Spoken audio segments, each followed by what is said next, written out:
And thank you for your attendance tonight,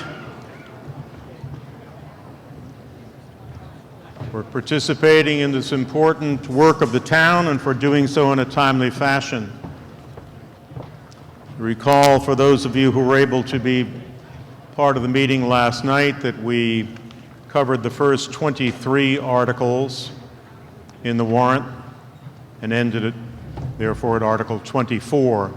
I'd like to take just a couple of moments before we begin the substance of the meeting to go over some basic details. Again, both to refresh our recollection, 24 hours having passed, and also for those who might not have been able to be with us last night. Just a few observations. I'd like to remind people, of course, we have the red warrant booklets in the room. If you need a copy of the warrant, they are in the back of the room. It contains, as a separate item, the supplemental report of the advisory committee. It also, quite importantly, again, includes the separate report of the planning board. Many of the articles we will hear toward the later in the warrant relate to zoning and land use issues, and your knowledge of the report of the planning board will be helpful to you in understanding those articles and why they are being put before the meeting. I'll remind people again that we have a municipal election which will take place on Saturday, April the 29th. For those people who are unable to vote at their particular place of voting, you will again be able to vote at the town hall, at the town clerk's office, during its regular business hours up until noon on Friday. After noon on Friday, you will not be able to vote at the town clerk's office. One quick also announcement, which I'm about to make at the request of Eileen McCracken, our town clerk, who's had a few questions on it. And it relates to the effect of 29, Article 29, if that should be adopted. Apparently some people have asked if that were to be adopted, the alternate motion, the substitute motion that we'll hear later, if the meeting were to move to a 5-member Board of Selectmen. Some citizens have inquired as to whether there would be such an election as soon as the 29th. The answer is no. It is explicit in the warrant booklet that that would not be the case. But since some people have asked, we want to make sure that you know the correct answer.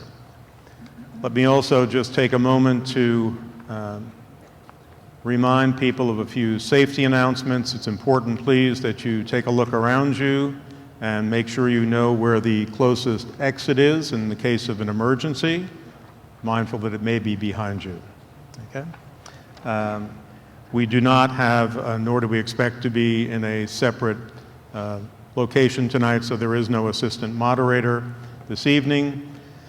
I have, of course, appointed various citizens of the town to serve as tellers in the event of a counted vote, a standing vote, or any ballot vote. As is our tradition, there have been a number of people who have been admitted to the meeting as guests. We, of course, are happy to have them with us as our guests.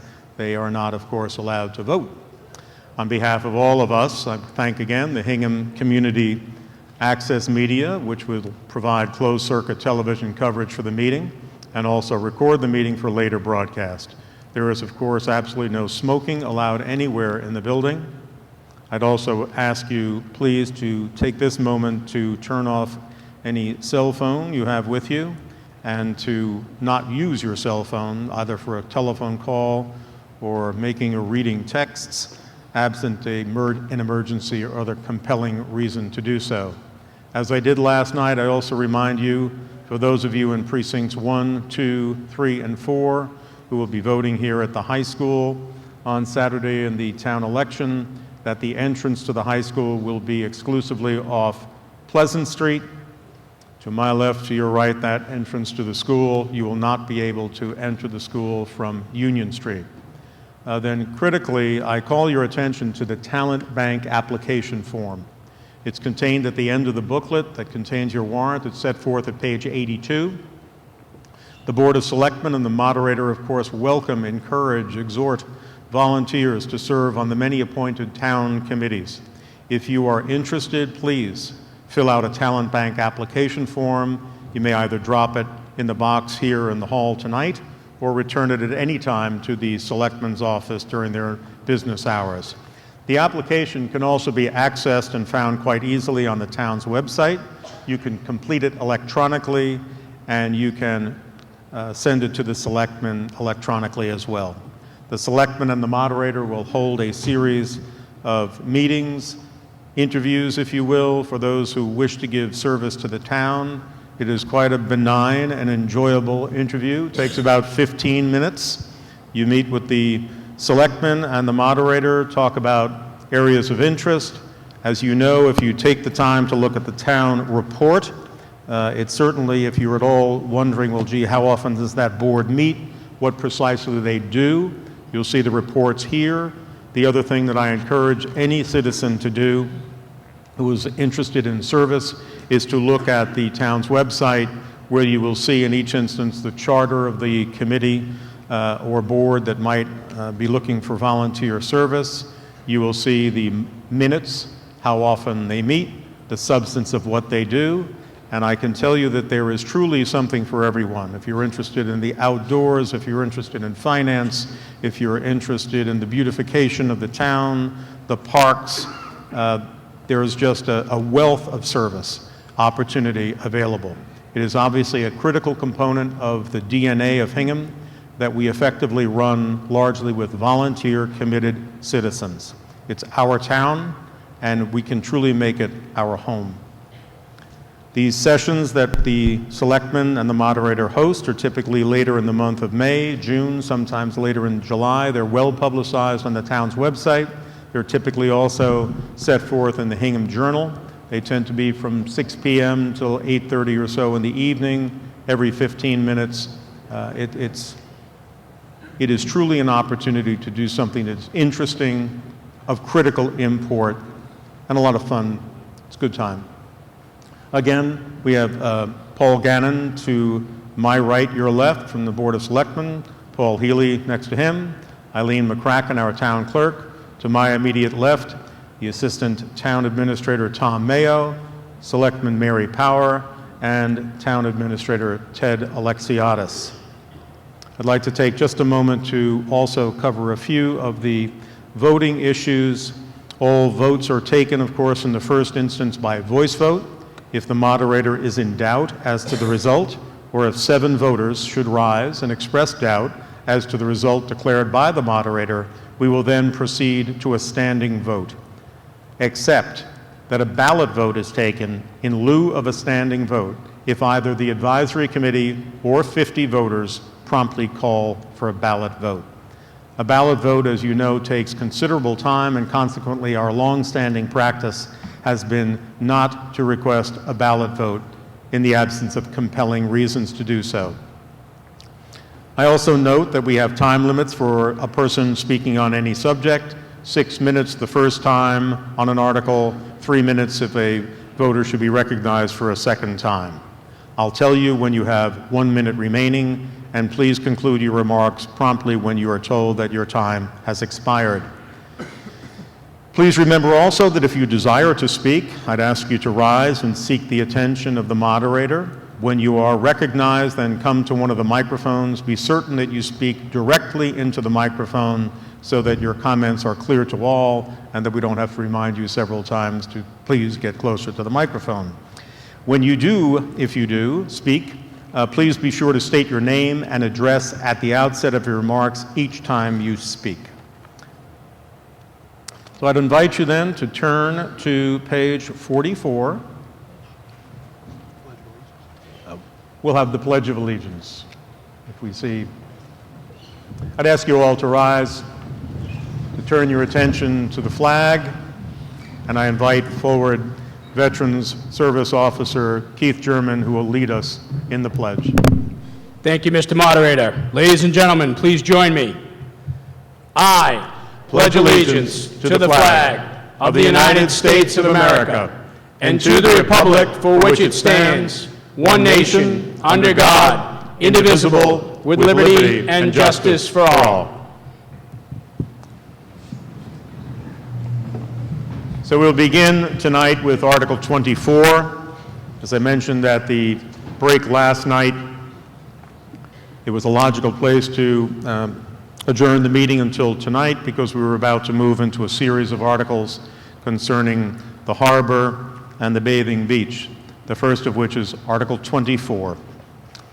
Article 24 asks, will the town raise and appropriate, borrow or transfer from available funds a sum of money for the purpose of completing Phase 2 of the development of detailed engineering drawings for the repair and restoration of 3 town-owned wharves at the POW-MIA Park, the former mobile station parcel, and Barnes Wharf.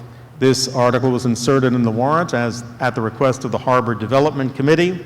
The Advisory Committee and the Board of Selectmen have voted unanimously in support of the recommended motion under Article 24, and I'll read it, that the town transfer $240,000 from available funds, accumulated mooring fees in the general fund, for the purpose of completing Phase 2 of the development of detailed engineering drawings and permitting for repair and restoration of 3 town-owned wharves, POW-MIA Park, the former mobile station parcel, and Barnes 1 Wharf. Is there discussion on the recommended motion before us? Yes, Mr. Reardon.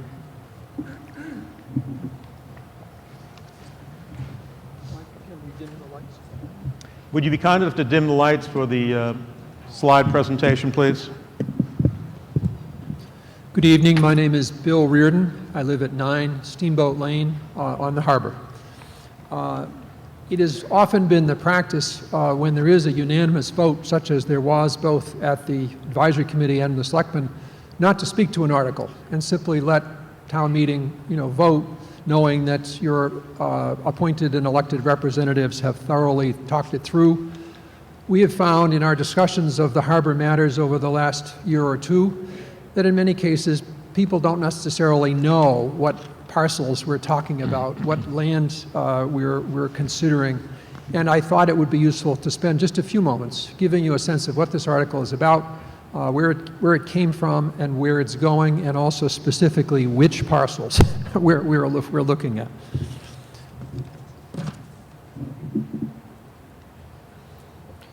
So this is a couple of pictures to give you a sense of what we're dealing with. These are photos from winter storms in 2016. You'll note it was a calm day. I can assure you this winter's storms with waves 2 to 3 feet high on the harbor present a very different picture when those waves are breaking over. The upper photo shows Town Pier. Some of you might know it as Iron Horse Park. The lower picture is the right-hand side of Barnes Wharf, looking past the Curtis building and past the pavilion. All of those are the buildings that Hingham Maritime uses for its rowing program. So these wharves, most of our town-owned granite-based wharves, were built in the 18th and 19th century. Very little has been done to them or for them since that time. Perhaps the only exception is Whitney Wharf, which in 2003 was completely rebuilt with money forwarded by the town.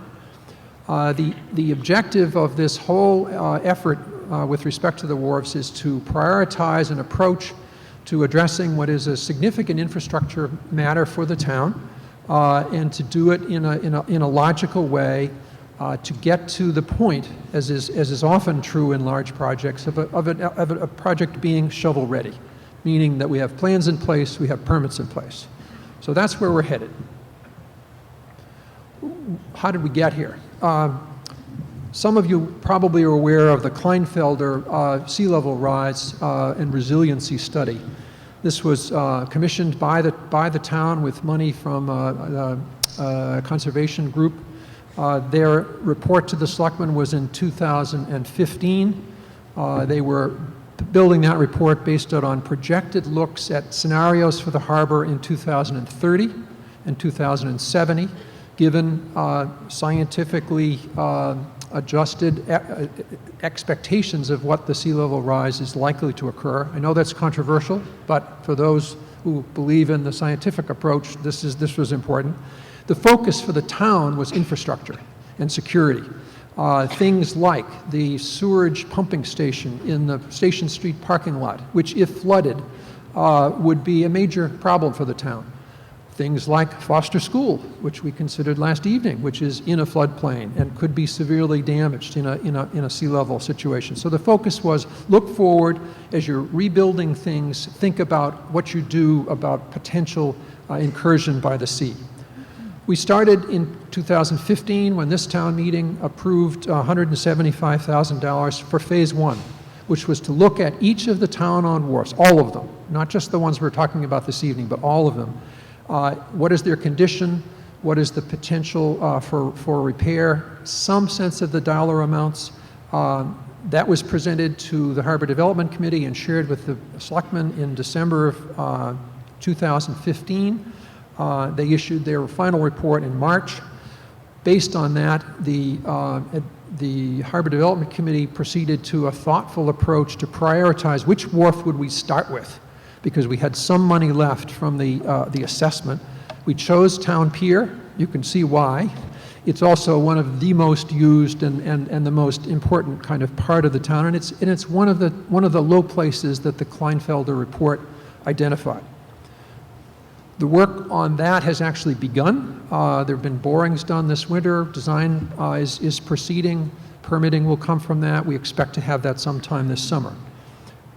But the point is that the Harbor Development Committee realized it's not just Town Pier. They're all about equal. They're all subject to the same level. Other than Whitney Wharf, most of the piers are about the same height, so that, and many are in significant repair-needed condition.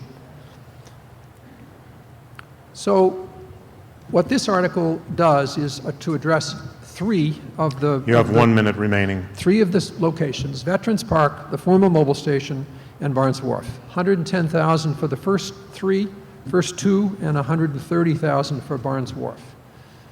So I just want to again point out quickly what this is about. That's Town Pier. We've started work. This is Veterans Park. That's the mobile station, and that is Barnes Wharf. Those are the four parcels that we're working on as the highest priority. What will we get for that? Engineering design alternatives. Do we stay with the historic structures? Do we look at other things? Permitting, estimated costs to repair or address resiliency. The objective: shovel-ready for state grant applications from the Seaport Bond Council, or prioritized quantified cost for town action, whether that includes a borrowing or whatever future town needs. Your time has expired, Mr. Reardon. Please support this article. Thank you very much.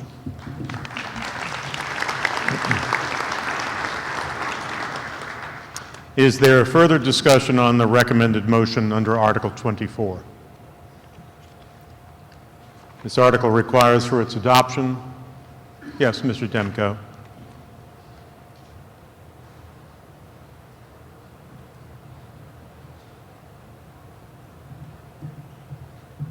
I stand to ask, is there...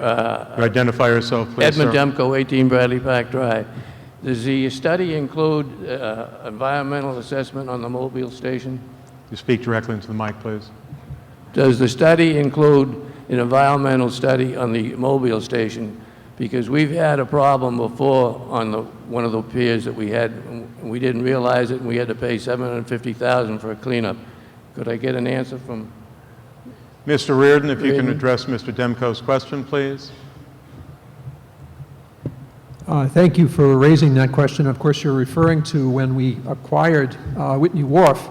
The Dodge dealership had been there, and there were some residue fuel things that were a surprise.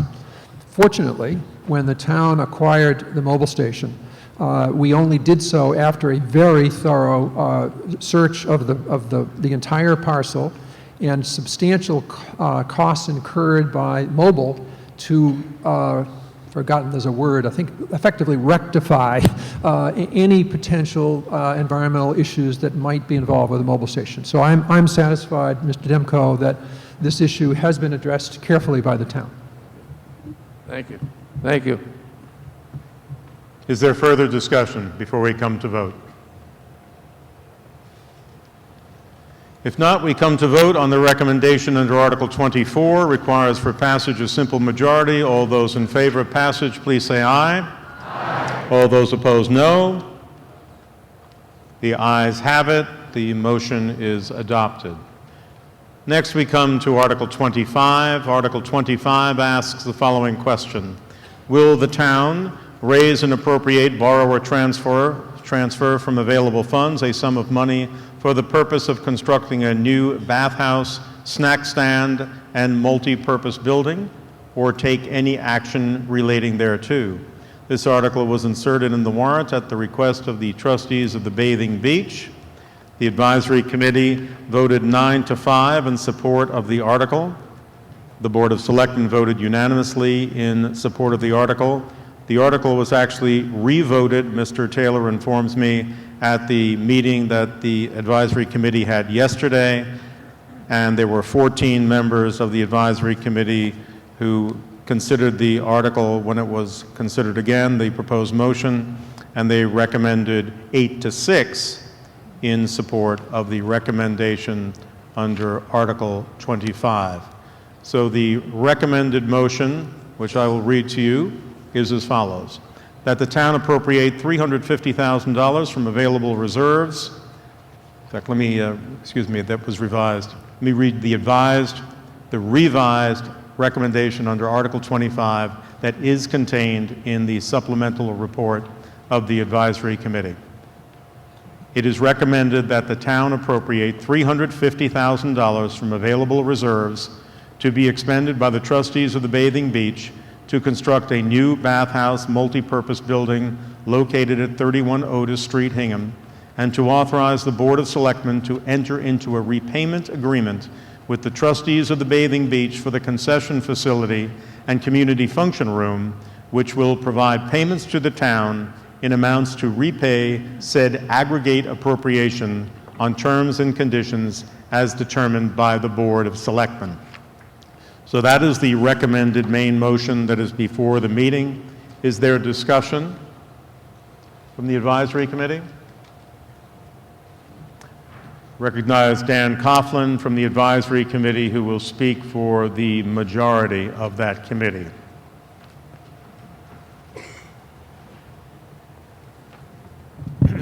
Thank you, Mr. Moderator. Dan Coughlin, 248 Wampatuck Road.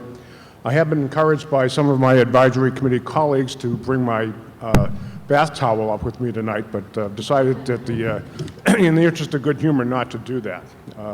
But I would say that until recently, the town has not invested in the harbor front activities, with the exception of acquiring land. In fact, two of the town bodies responsible for this unique asset, the Harbor Development Committee and the Bathing Beach trustees, have operated with minimal town funding as they attempt to implement the long-standing harbor development plan. As you know, there have been substantial improvements made in recent years, including the bridge adjacent to Red Eye Roasters, improvements to the boardwalk, a beach nourishment plan, seawall evaluations, beach improvements, parking lot repairs, and a state-funded rotary redesign is underway. Now that the siting, engineering, and architectural design has been advanced for the bathhouse component of the plan, the Bathing Beach trustees have been able to pin down the overall budget, including complete engineering, architecture, site and utility costs, for a building construction cost of approximately $1.2 million for this proposed 2,700 square foot facility. The $350,000 being requested under this article would allow the completion of the funding of the project cost and would augment the $150,000 of CPC funding approved last year and the state grant of $700,000, which must be expended by June of next year. Over the last year, the Bathing Beach trustees have modified their design and plans to accommodate, first, the need for floating slab construction technique to accommodate the floodplain in the area. Second, the design for low-rise building in keeping with the historic nature of the site and to preserve the views along the site. And third, the exact extent of the surge and utility systems has now been quantified. Last, they have now received a bid from a qualified local concessionaire, which will provide a return on and of the incremental investment requested by this article. This project location will benefit the citizens as they use the gazebo, the boat ramp, the farmers market, and the beach itself.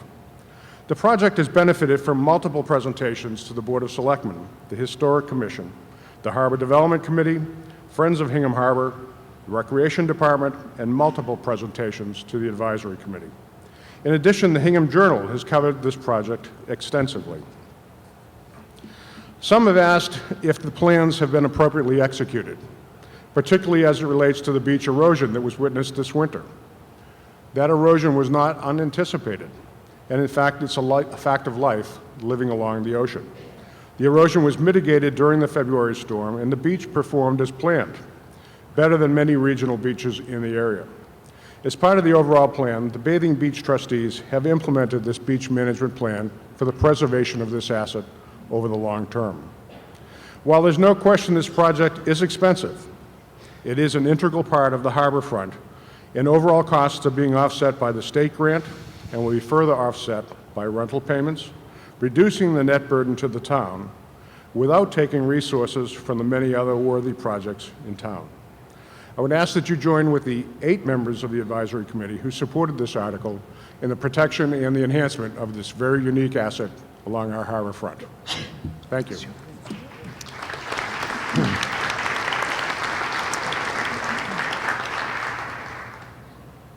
Mr. Haskell for the minority of the Advisory Committee.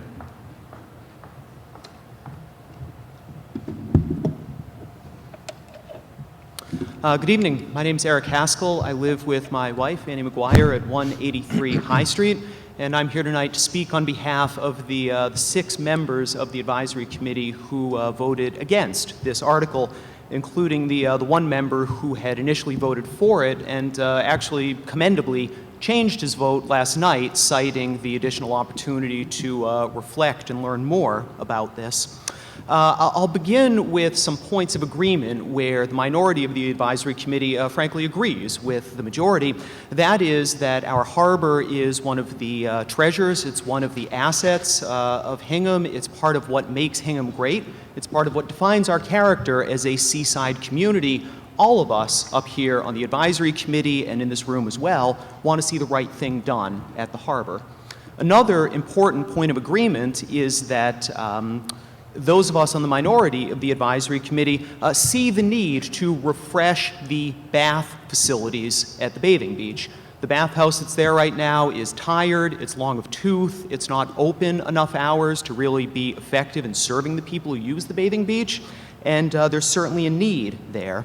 However, the proposal that's in front of us right now, as we explored it, we found more and more concerns about it, and well, I'm going to speak about 4 of those in particular.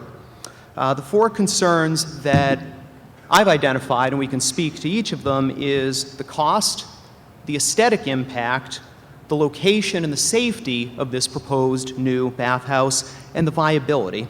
So first, the cost. What's in front of town meeting today is another $350,000 appropriation.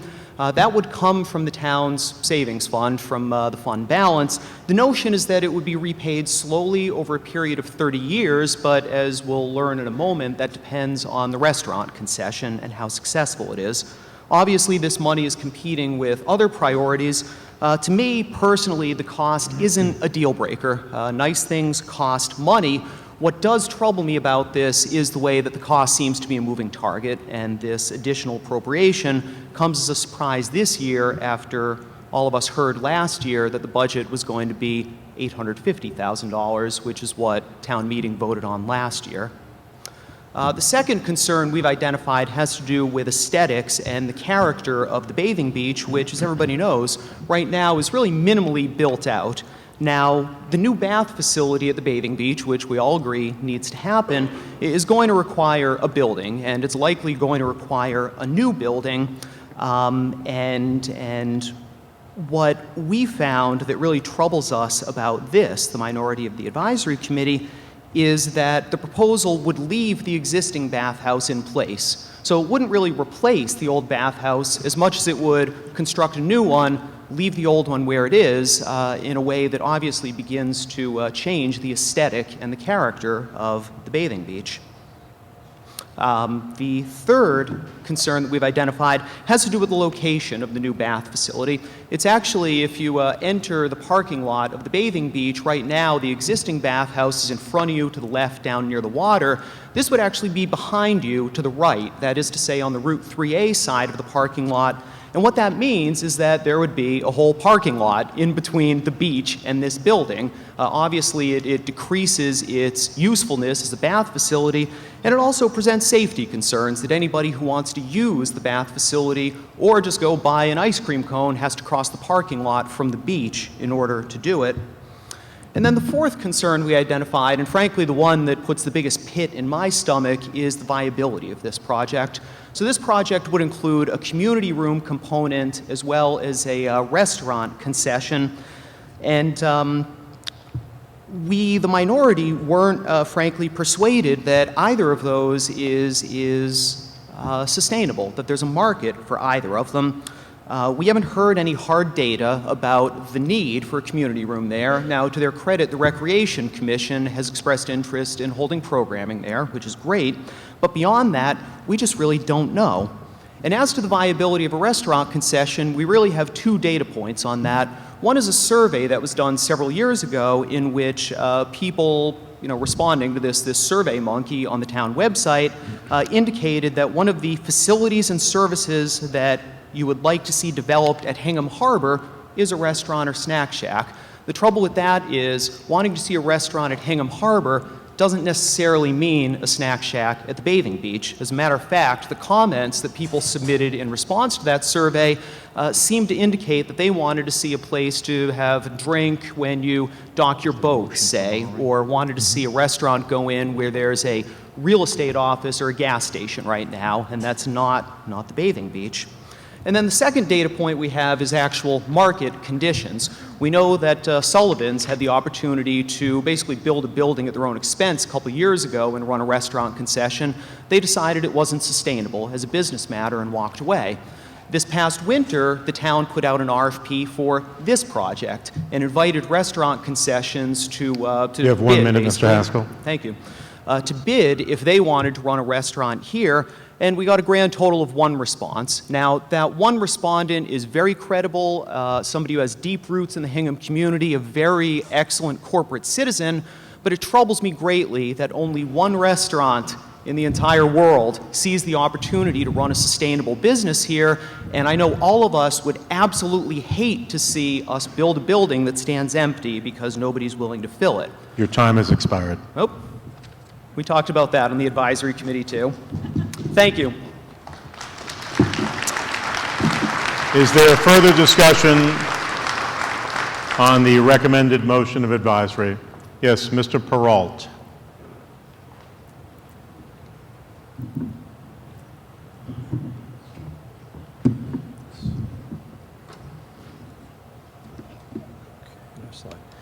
Thank you, Mr. Moderator. Alan Peralt, 39 Elm Street, speaking on my behalf and my fellow Bathing Beach trustees.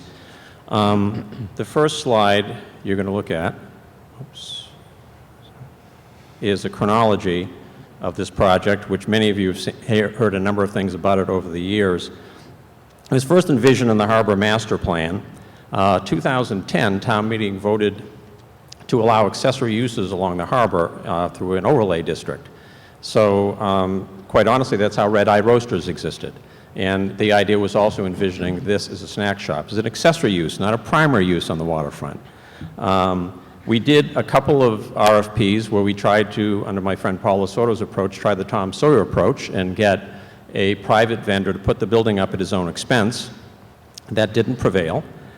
So in 2015, working with the town engineer, we applied to the Seaport Economic Council and received a $700,000 grant, the largest grant they've given for a building in the last 3 years. A year ago, we got $150,000 from this group of CPC funds is matching funds. The 150 was a match to the 700, so it was a 20% match. I apologize, I've never thought we could build it for 850. The idea was 700 and 150. We got the max we could from the state, and it allowed us to do the engineering to pin down the cost. What we've done in the last year is hired a very respected architect, Strukalowski Associates, who has designed the building that you see before you. Very attractive shingle-style building. Sebi reminds me it's a shingle-style boathouse style. The rendering on the above, the community room is to the far left, the concessionaire to the right. The lower perspective is of the building from Route 3A. And this is a plan of the building. Again, on the right-hand side, as you're looking at it to the right, the wider parcel is the community room with a deck and a pergola to maximize the vistas.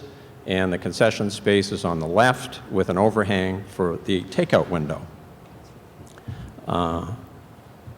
The survey was mentioned by the prior speaker, and it did highlight that a snack shack and boardwalks along the waterfront, things we've done, are highly popular concepts amongst the residents of the town.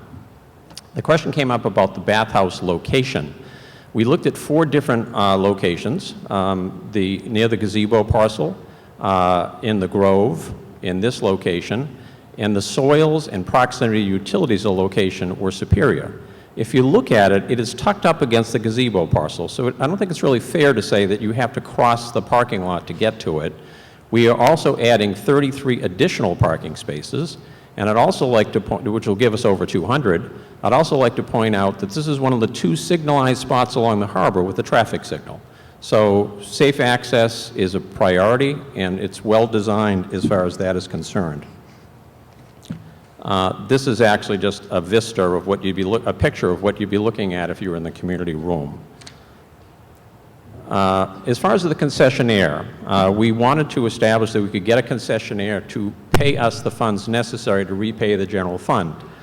The response we got was from a very established restaurateur in Hingham, Greg Acera of Tosca.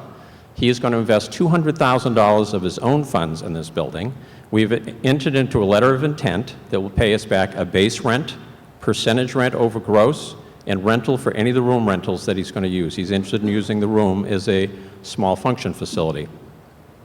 And he has a very varied menu that has healthy food options, as we requested in the RFP, but also traditional snack fare, ice cream, and even doggy treats. The community room, this is a perspective from Mr. Strukalowski that shows what it is going to look like if you're looking across. The rec department is interested in running programs. It's also a room that could be used for small private functions. We have nothing like this for the general public on the waterfront. So for a retirement party, a graduation party, things of that like. It's actually modeled after one that was in Situate, which I show in the next slide, which has been very successful. They've had this up for 9 years. They have an online form that you can register and see the availability of it.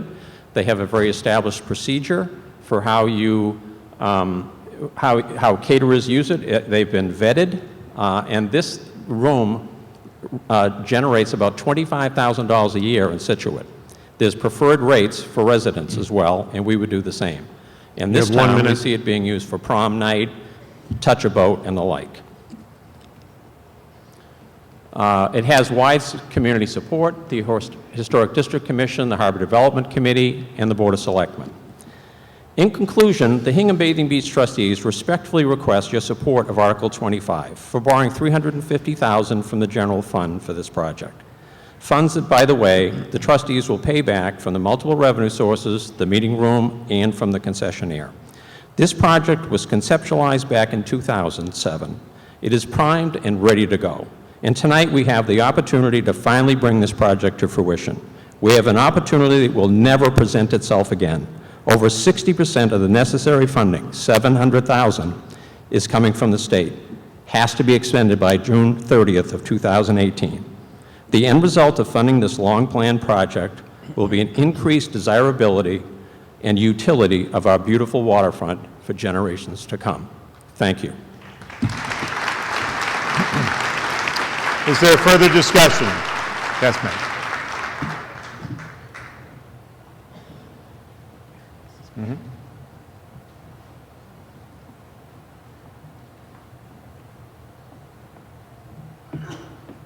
Good evening. I'm Lois Peterson, and I live at 49 Harborview Drive. And I swim in the harbor probably every day in the summertime, and I've seen the beach erosion, and I've seen what they've done in the last couple of years of putting in the walkways and the nice shrubbery, and I think it's a great job.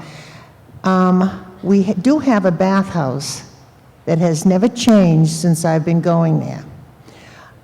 The floor, the water does not drain, the toilets have not been done. So why don't, instead of having a new restaurant put down there, how about just a new bathhouse that gives us showers and a bathroom? And in the fifth of a mile from on the beach, we have the Liberty Grill, we have Tosca's, we have Cafe Tosca's, we have the Hingham Lobster Pound, and Stars. And then we have the Red Eye Rooster, which is down by the pier, which is, could be expanded if somebody wanted a big restaurant. We are the only beach that I know of that's free parking.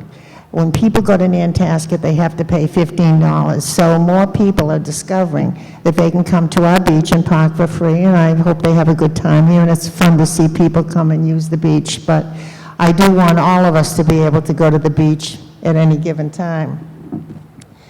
I want to know who is going to be responsible for the showers and the bathrooms. Is this new restaurant going to be responsible for the full day? And who takes care of the trash and the water? And when they lease that new meeting room, who will take care of that money? And who will take care of that property up there? I think that's a very big question, because now you have somebody else to hire to look after things. And I think that we have just a beautiful, beautiful beach in Hingham. We have a beautiful place. But in that 1.5 miles, we have 5 restaurants. And do we need another one? I don't think so. Most people bring their sandwiches down. Thank you.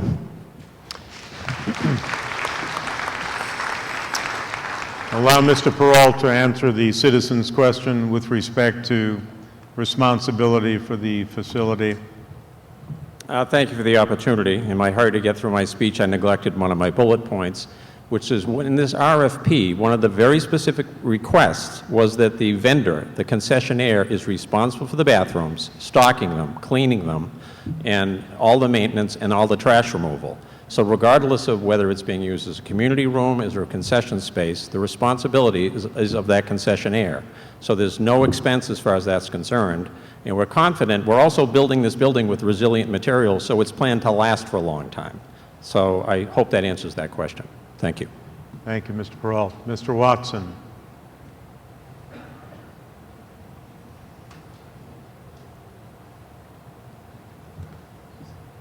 Good evening. Jim Watson, 291 Rockland Street. A frequent user of the present beach and the present bathhouse. There are many questions, and it's a shame. It's a very compelling idea, but my puzzlement is it's a bathhouse with no bathing facilities, no inside showers, no lockers, no place to change. And I would like to have that explained. I believe at one of the meetings they said there would be outdoor showers, which can be fun, but it's not the same thing. And otherwise, the fact that they're keeping the old bathhouse may meet that need. You use a bathhouse to shower and change and go home, and then go to the new bathhouse for wining and dining and meetings and nice harbor stuff. But the basic question I really would like an answer is there a possibility of having showers inside, having lockers inside? Because if you're coming to bike or walk and don't drive, where do you put your stuff? And if the outdoor shower is great, but I think they have them at Nantasket, but that's an extra. So let's hope the bathhouse is a bathhouse. Thank you. Thank you. Mrs. Power.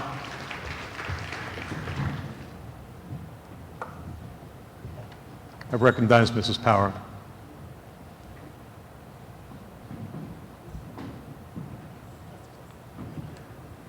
If you sit down right there, I'll recognize you next. Good evening, Mary Power, 1 King Philip Path, speaking for the Board of Selectmen who unanimously support Article 25. Article 25 is the result of 10 years of work that began when the 2006 annual town meeting approved funding for the creation of a harbor master plan. My family is a boating family. We spend a lot of summer weekends and vacations visiting other coastal communities. Manchester by the Sea is one of our favorite destinations. When our kids were little, we'd dinghy into land after dinner for ice cream, a stop at the playground, a stop at the restrooms, and a walk along the waterfront. It was a little bit of something for everybody. Other coastal communities that we visited had similar amenities, and I can't tell you how many times over the years my husband and I remarked that we wish that Hingham Harbor had just a little bit of something like that. So when I read the 2007 Harbor Master Plan, it really resonated with me. And over the years, I've watched the Bathing Beach Trustees and Harbor Development Committee work together in a deliberative, thoughtful, and public manner to implement a plan that will improve our harbor areas so we can better utilize it. 2 years ago, a citizen survey was created, and over 1,500 people responded to it. The results were consistent with the master plan. They identified a restaurant or snack shack, both in the top 10, restrooms with showers ranked number 13, and public meeting space ranked number 22. You heard that Hingham received a $700,000 grant from the Seaport Bond Council for the development of a bathhouse. There were some strings attached to that money, including a minimum financial contribution by the town, which was approved last year, and the inclusion of a community room for programs and events. For the past year, the trustees have undertaken a very public process to site and design the bathhouse. I'd like to speak about two aspects: location and cost. As you heard from Alan Peralt, the location of the bathhouse was based on geotechnical and soil analysis, proximity to utilities, proximity to the gazebo so it wouldn't disturb any activities there, and also importantly, so that it wouldn't disturb any of the trees in what's known as the grove area. My understanding is that any expansion of the existing bathhouse would require some of those beautiful trees to be taken down, and many people thought that that would be a shame. Briefly on the cost. The current estimate is $1.2 million, and you've heard that the trustees are requesting to borrow $350,000 from the town to be repaid over the next 30 years using proceeds from the operation. I don't dispute that $1.2 million for a facility is expensive. I remember thinking the same thing when the high school concession building was built 4 years ago. So I actually went back and did a little bit of a comparison. Now, the cost per square foot of the bathhouse is a little bit higher, but there are 5 things that, to me, justify that price difference. Number 1, the bathhouse is a year-round facility and requires heat. The high school concession building does not have heat and is only used 2.5 seasons. The material and building requirements of the new bathhouse are more significant because it's located in a historic district.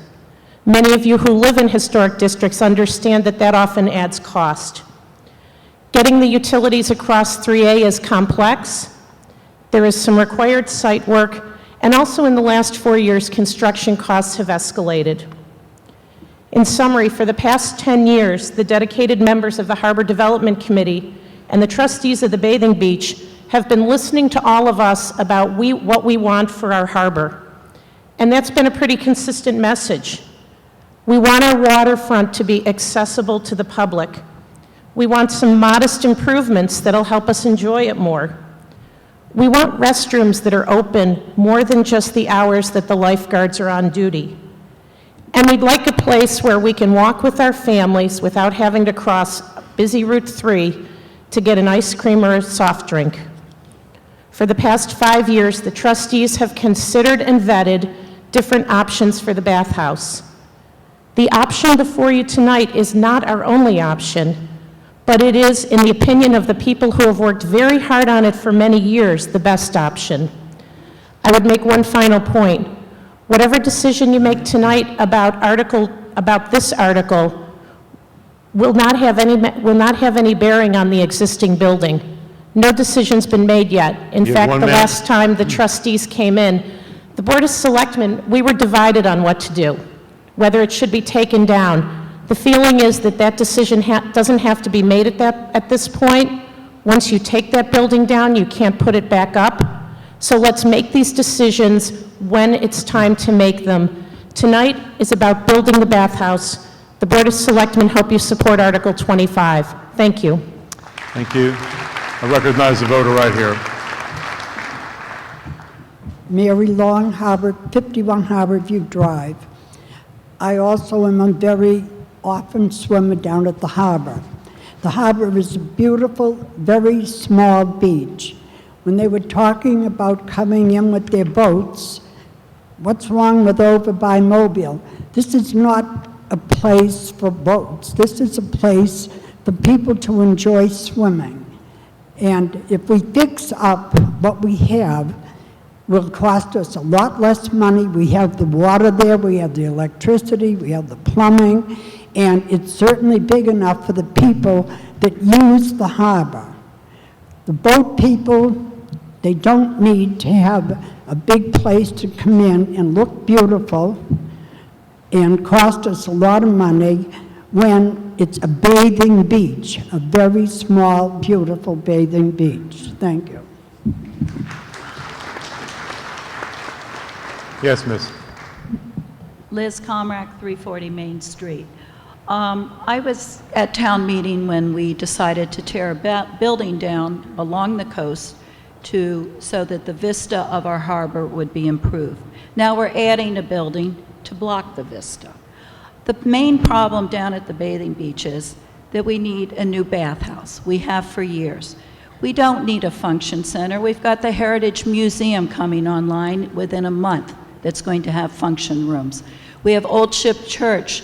The property's been sold. They're going to add function rooms. We do not need another function room down by the water where also, I don't think you're taking into consideration the wear and tear of a building that's down on the coast. It's going to need repair a lot sooner than any other place. Right now, we have a cinder block bathhouse that should be improved. It's a small beach. You're lucky if you get 6 hours a day of water that you can wade in before you hit the mud. So I urge you to vote no. I feel it's just because the state has dangled $700,000 in front of our face, we don't need to always jump through hoops because the money is not going to be well spent. Thank you. Yes. Laurie Taylor, 3 Andorra Lane. This microphone's a little high. I'm a little short, so I hope you can hear me. The lady Perhaps someone can adjust the microphone. That's okay. If you can hear me, that's fine. You cannot? We can't. So. Okay. So much for getting old and getting short. Okay. Speak quickly. The lady who was speaking from the podium up there talked about 1.2 million as a modest improvement. 1.2 million is not a modest anything. We have an advisory committee that is split 8-6. When you see that kind of difference, you know we're in troubled waters. Common sense tells you we're in troubled waters. Our advisory committee rarely is that close in dispute. So something is not right. That common sense tells you that. We are a town of 22,000 plus people. Yet in the last 10 years, as all of you know, your homes are not worth too much more than they were in 2007, but your tax bill is 40% higher, okay? We have long since lived outside any cost of living norms of the last 7, 8, 9 years.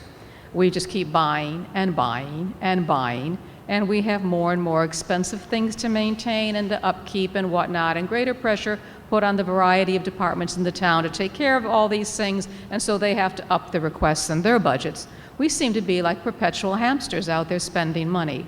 Wasn't it Tip O'Neill that said to us, $1 billion here, $1 billion there? Pretty soon you're going to start to talk about money. Well, here we are at a couple $100,000 for this, a couple $100,000 for that, and pretty soon it has more than showed up in your tax bill.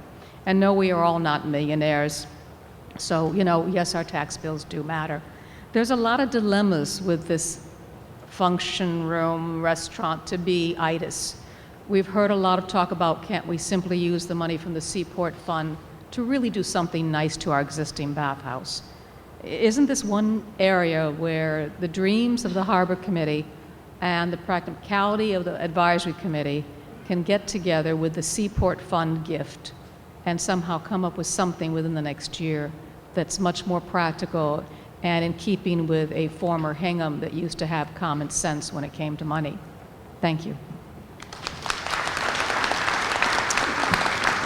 Yes, miss. Good evening, Dr. Olivia Lana, Fitzroy Drive in Hingham. Just to comment again, this is an amazing community. I'm so excited to have moved here 5 years ago. You guys are amazing how you listen to each other. So I had a couple of questions, in particular to Mr. Haskell. I'm confused about what the view will look like. So some of the slides I saw, it looked beautiful, and the concept of it looking beautiful from the room when there's a parking lot between me and the beach isn't computing. So that's my first question. Are you looking out at a parking lot, or are you looking out at the beach? And my second concern is about the nature in the view. When I drive by now, I actually love looking across at the water. I don't know how it will be to look across at a building. And then the third thing is, what will happen? Will lots of cars that are not Hingham people go, ooh, let's go pull over and eat there? And is that what this town wants? You have all probably been here longer than I have, but I just wonder about those questions, and I'm wondering if someone can explain, maybe Mr. Haskell can explain. What he said to me was that I'm going to be sitting looking across the parking lot, but the pictures that I saw looked like I was looking right at the water. Maybe if he can respond, I don't know. Thank you. Anderson?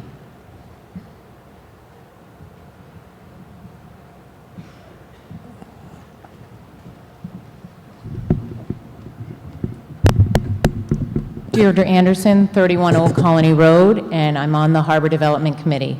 To answer your question, the bathhouse is situated in a swell that is on the bend of Route 3A as it comes around by Ship Street.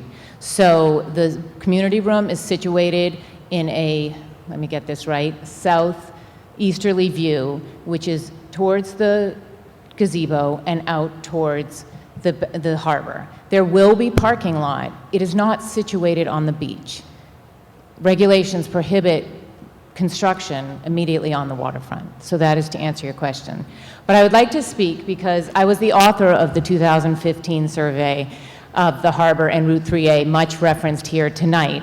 And I want to clarify a couple of very important statistics. Statistics that I'm frustrated that the minority on the advisory committee asked us for on Saturday, when this data we have poured over and presented in numerous capacities to numerous community organizations over the last 2 years. And one of the key things that keeps coming up is this notion of, and it's the elephant in the room, Hingham only. You know, of those 22 items that we queried in future harbor developments, number 9 priority for people was a public bathing beach.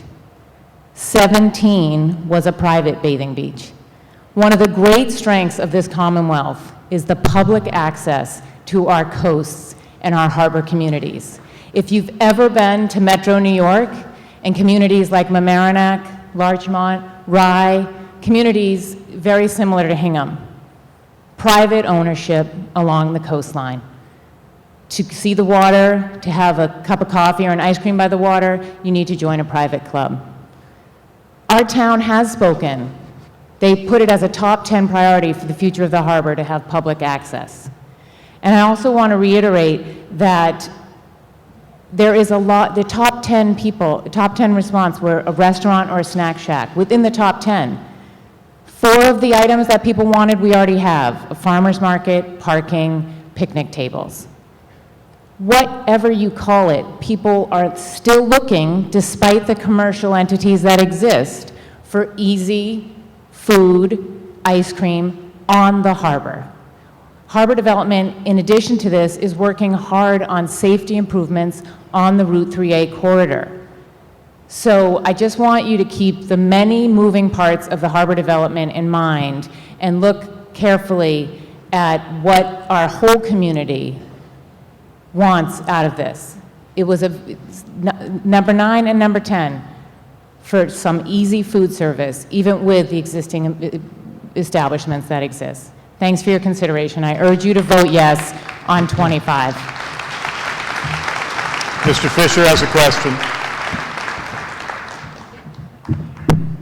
Joe Fisher, 3 Huckleberry Hill Lane. I'm a member of the Zoning Board of Appeals, although I am not speaking for the Zoning Board this evening. I think this is a fascinating project. I'm trying to place the article in the context of town procedures.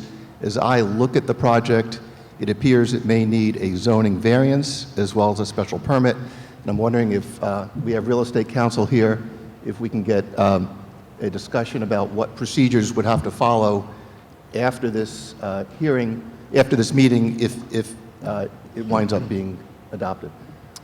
Thank you. I recognize Susan Murphy, counsel for the town on real estate matters. Ms. Murphy is a resident of the town.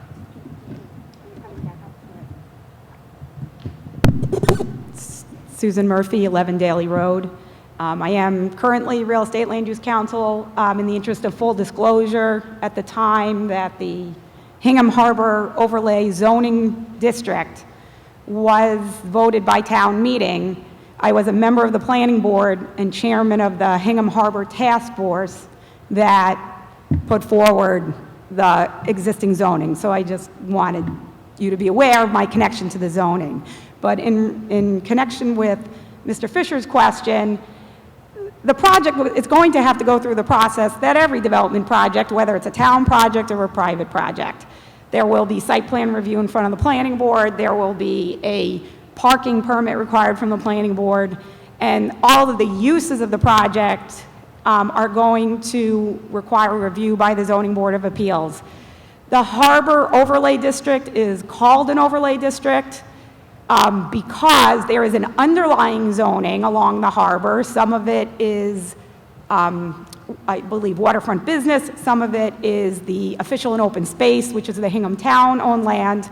And when you superimpose an overlay district, you create additional layers of regulation over that area because of a special type of use. In this case, it's because it's our harbor and we want our harbor to be treated in a special way. So there are specific uses that are allowed down at the harbor. I think it was noted, for example, that a snack stand was something that was specifically provided for. There are other uses that are allowed.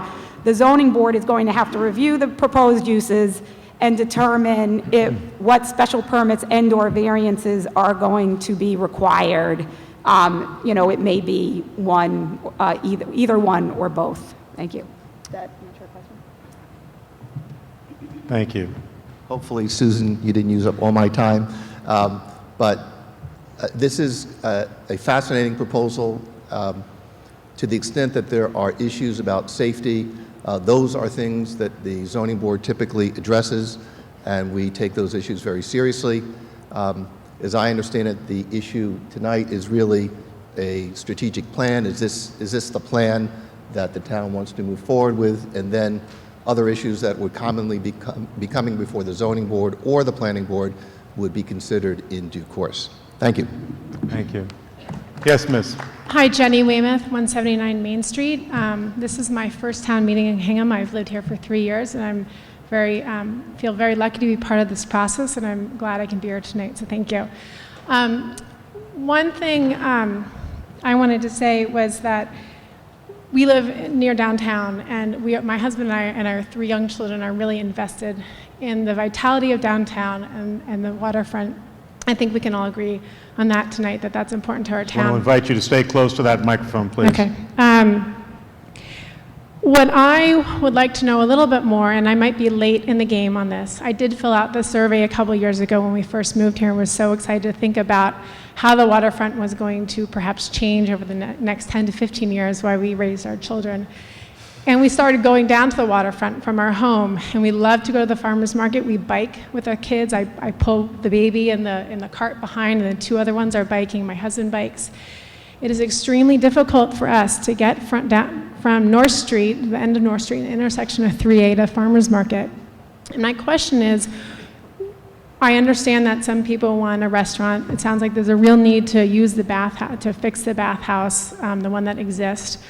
Why isn't improving public safety access to the waterfront more important or the first step before spending money on a larger bathhouse? I think if you can provide a safer way for families and people to access the waterfront, more people will use it. You don't need a fancy restaurant to get people there. If more people who live closer to the waterfront can walk there or bike there, there will be more parking spots for the people who have to travel there.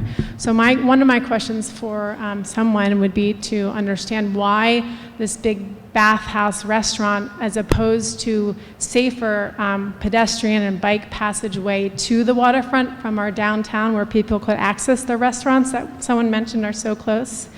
And then as well as that, I think I really appreciate the landscape, and I don't want to see a big building there. I would rather see funds used to improve the landscape, to perhaps buffer the zone between 3A and the grassy lawn, for more maintenance of the grass to remove the goose droppings that are there, and improve what we already have instead of bringing something new in. Thank you. Thank you. Ms. Anderson, can you answer that voter's question, please, particularly with regard to access?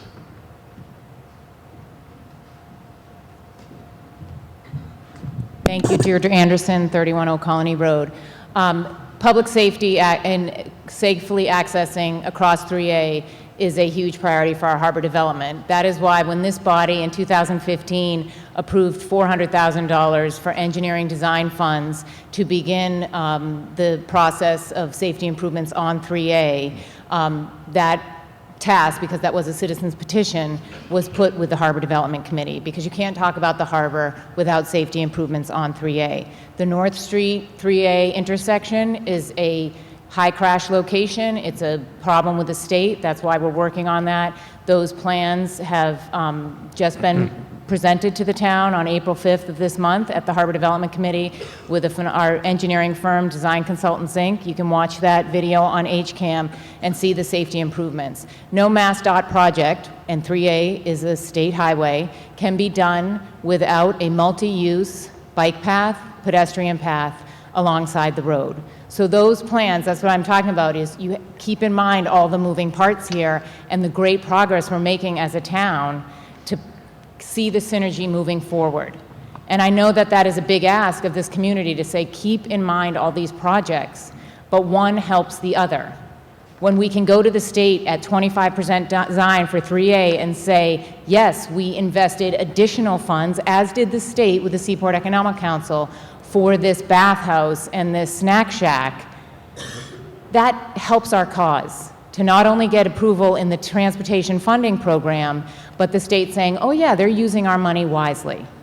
So for those of you who say, oh, don't deal with the state and then we're beholden, there are also good things, like improving safety on 3A, which if some of you came here tonight, you know there was a rollover accident.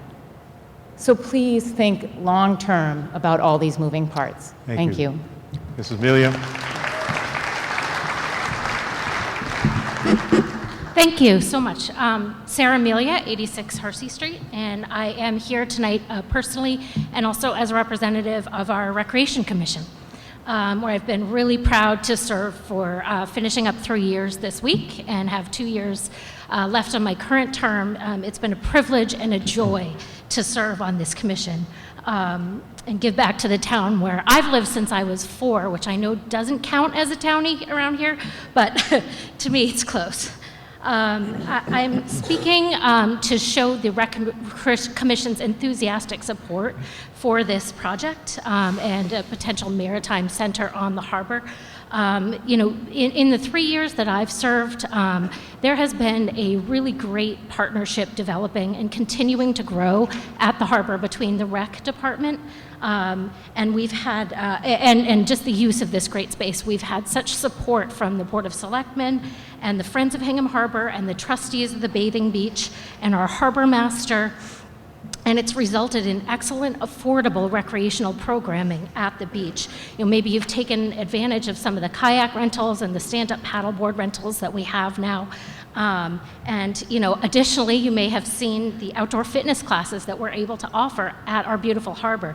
We have yoga classes, we have Zumba classes, which I have not gotten up the courage to take yet, but I will. And additionally, we have boot camp. Currently, we're able to offer those things just in the summer months due to weather. This Maritime Center excites us because of the opportunity to bring programming year-round to that beautiful space. There's so many possibilities for recreation, but particularly, you know, we're thinking things like yoga, even meditation, health and wellness classes, partnering with our, even more than we already do with our senior center, and to really bring the community spirit to that harbor in months when you know, there's little other use of the area. So we thank you, and we really hope, as part of the Recreation Commission, we hope that you will join us in supporting Article 25. Thank you. Thank you. Ms. Calnan. Aileen Calnan, 9 Long Meadow Road. So as I've read about this project over the course of the past year or 2 years, it's often referred to as a snack shack, and in my mind, a snack shack would imply hot dogs, ice cream, soda, things of that nature.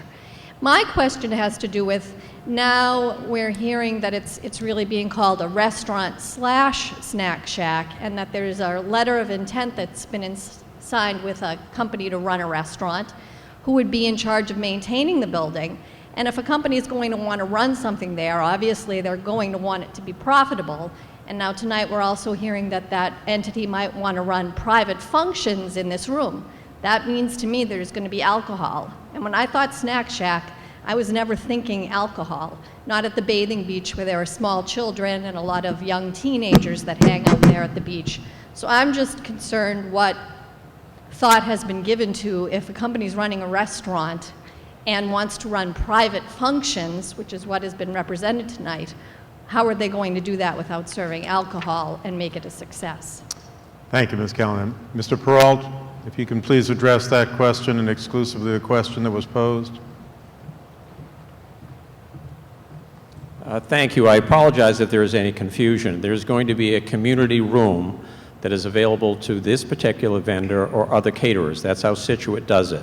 They have a very prescribed process where a vendor has to be licensed, has to be licensed by the Board of Selectmen, by the Board of Health. All those steps would have to be taken, and that has been vetted carefully. This is a traditional snack shack in the sense that it will be a takeout window. There's no seating. There's no indoor seating.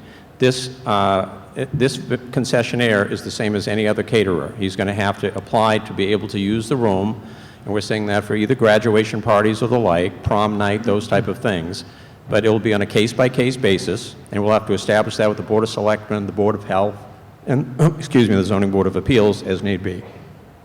Thank you. So there wouldn't be alcohol sold at this snack shack? No, not at all. If there was alcohol, it would be on a special one-day license by the Board of Selectmen with very specific criteria. It can happen now, but the Board of Selectmen would be the ones who would determine that. We'd have to work with the police department as far as how those standards are set up. Situate has got a very specific program, and they're willing to help us mirror ours to theirs. Thank you. Thank you. Thank you. Yes, sir. Hi, Russell Shute, 438 Gardner Street, and the renderings look great. They're aesthetically pleasing. I am curious, when I read the warrant, it talks about how the community room is going to be 500 square feet. I was curious how many people that is. I had my wedding about 3 years ago at Bancroft Hall. It was great, but it isn't in Hingham. It's in Cohasset. So I'm curious how many people are going to be able to use this. Is there someone who could answer that question? Yes, Ed.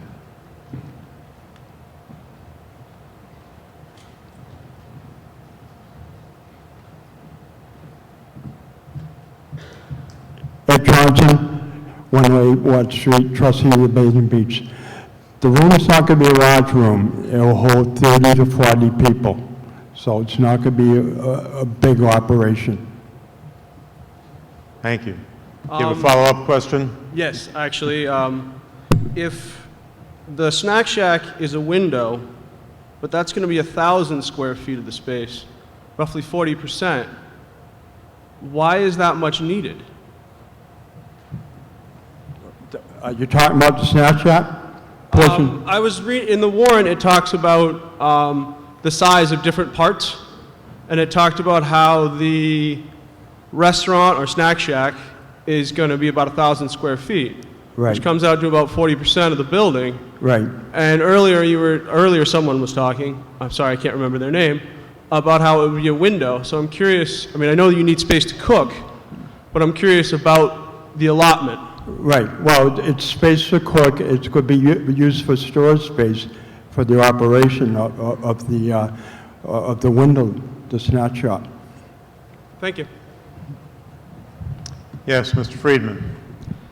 Dennis Friedman, 445 Cushing Street. So sometimes less is more, and sometimes more is more. So my comments, I'll try to do less is more. But this project, it seems to me, maybe more is more. And by that I mean, it seems to me that we're talking about a $500,000 outlay from the town, and with a potential revenue stream. And some people have talked, I think everybody's talked about the need for a bathhouse there, or improvements to the existing bathhouse. My sense is that it would be a rather expensive project if we only improve the bathhouse. Probably, and there's contractors here that know more than I, but probably $200,000 or $300,000 or more. So it seems to me that we might be able to get this project for actually less money than it will cost us to build a bathhouse, just to improve the bathhouse. The aesthetics and the subjective nature of how it looks and so forth is something else, but if someone could address that, it might be interesting to see what the option might be if we just wanted to improve the bathhouse. Is there a member of the Harbor Committee who can address that question?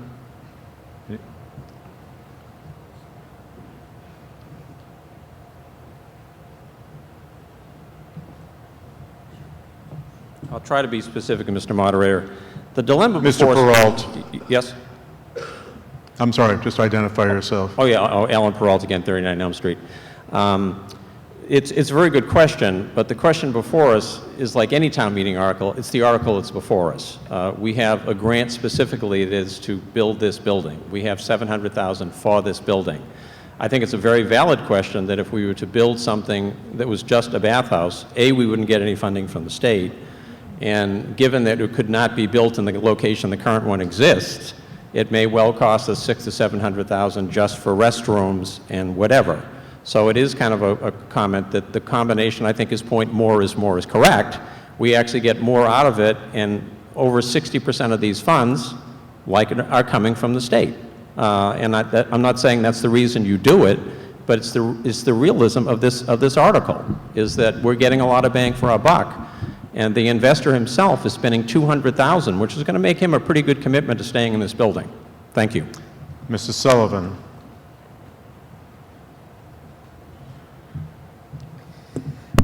Sue Sullivan, 26 Governor Andrew Road, and I'm here wearing a few hats tonight. I've been in town 29 years, and I've been to town meeting for 29 years. But this is probably only the fourth or fifth time I've actually spoken on a topic. And that includes the fact that, I am chair of the Hingham Development and Industrial Commission. So I've been here for a couple of times on some of our own issues. But so first I'll talk to that. So back in 2004, the Development and Industrial Commission was charged with putting back together downtown when the tunnel was coming through and everything was a mess. And I'm looking at Bruce over here because Bruce was chair of the Hingham Development Industrial Commission at the time. And we really spent a whole lot of time saying, what is it going to look like? How can we put it back to the way it was and even better? And I really believe that, and I think most people would say, the downtown looks pretty good. Hingham Square really came out well, and we were very, very excited about that. Thank you. And part of that plan was always extending the square down North Street to the harbor and across. I mean, we've got designs that show all kinds of different things. And I remember a few years ago, Robin Pellis here from Robin's Nest, and I hate to call her out here, but saying to me, Sue, I've got my store down there, down lower north down there, but there are no other stores. And I said, Robin, stay the course, because there will be stores. We're going to increase the pedestrian traffic down there. And now you look at the number of stores down there and the much greater amount of pedestrian traffic that goes from the square down toward Tosca's and all. And that's exciting. That's what we wanted. We wanted Hingham people to enjoy, not just Hingham people, but everyone, to enjoy our downtown. And then we looked at how do we go across to the harbor, because we've got this beautiful harbor. And I think it's the most beautiful harbor if you go all the way down the coast, South Shore, North Shore, we have this harbor area. It is terribly underutilized. It is now we have the bathing beach. And on any given day, and I know there were some people here that said that they swim and all, but there aren't a lot of people that use it and swim. There aren't a lot of people that really, residents and all, that go there and enjoy it. And one of the things that we were looking at, okay, how do we do a flyover? How do we do this? How do we connect it to downtown? And one of the big things was we needed to have some economic activity on the harbor. But our first and foremost was we didn't want to obstruct the view, because that view, and I live over in that area. I live on Otis Hill. Okay, that view of that harbor, I wouldn't give up to save my life. Okay, because that's part of what we are. For first and foremost, we were maritime to start with.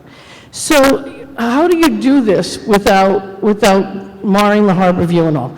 So the Red Eye Roasters is in, and I got to tell you, if you go down there in the morning, a lot of people meet for coffee and all, and then sit out near the Iron Horse and all afterwards. Okay, so but that's the morning. Okay, how many times would you like to get together with your friends in the afternoon and say, let's go get an ice cream, or let's get a sandwich and sit out in the harbor? That's where we should be sitting. That's where this community could be gathering. Okay, even in the evening, and say, look, want to get together with friends. Let's go grab takeout, and it is a snack shack. Okay, it's not a fancy restaurant. It's not a big thing. It is a glorified snack shack. And trust me, I know snack shacks because I run the one up at the country club next to the pool. I know snack shacks. So it's a little bigger than that, but it's still not a restaurant as you think of it. That being said, so for me, it's about the community and bringing the community to the harbor and utilizing that which is our strongest asset. The third thing is that we need to realize, I'll tell you, so my third background is that I was a caterer. For 7 or 8 years, I was Silver Service Associate here in Hingham. I was a hotel director of sales. I was the consultant to the country club when we brought in the new caterers. You have 1 minute. Okay, well, I got to talk really fast now. Okay, so, and that when I'm really proud of what we did at the country club, because what we did there was the caterers paid for the renovations and all, and they were able to do that, and they are thriving. More people use that room, the first floor, forgetting the name, for dining than anywhere else. What I will tell you, if I had the money to invest in this snack shack myself, so there were some people that asked about whether it was viable. It's not viable for a whole lot of restaurants because they don't have the $200,000 to invest.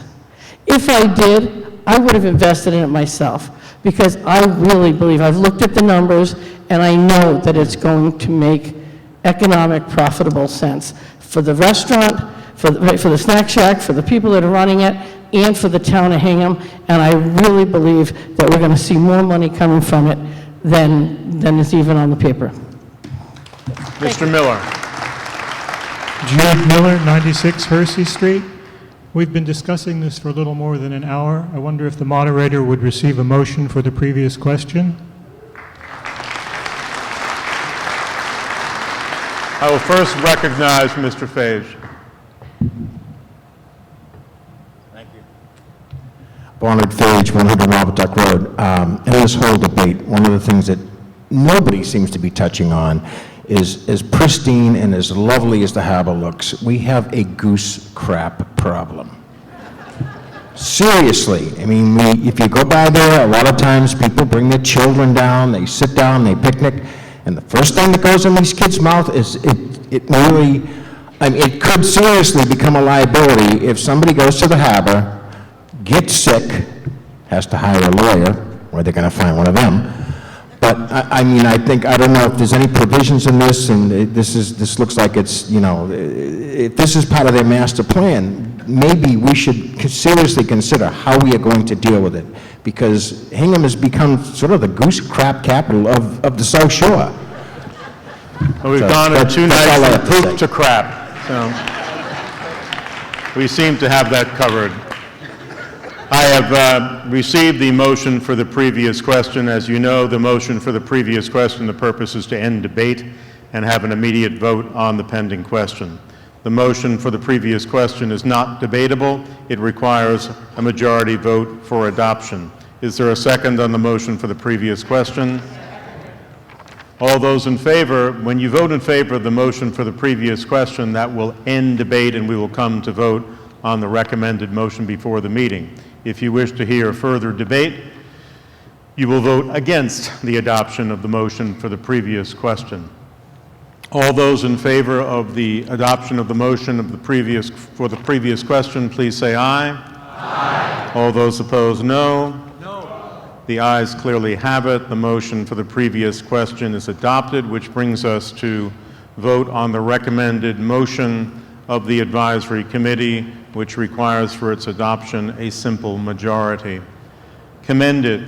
Recommended that the town appropriate $350,000 from available reserves to be expended by the trustees of the bathing beach to construct a new bathhouse, multi-purpose building located at 31 Otis Street in Hingham, and to authorize the Board of Selectmen to enter into a repayment agreement with the trustees of the bathing beach for the concession facility and community function room, which will provide payments to the town in amounts to repay said aggregate appropriation on terms and conditions as determined by the Board of Selectmen.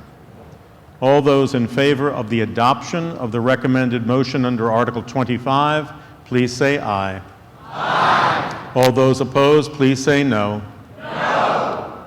It appears to me that the ayes have it and the motion is adopted.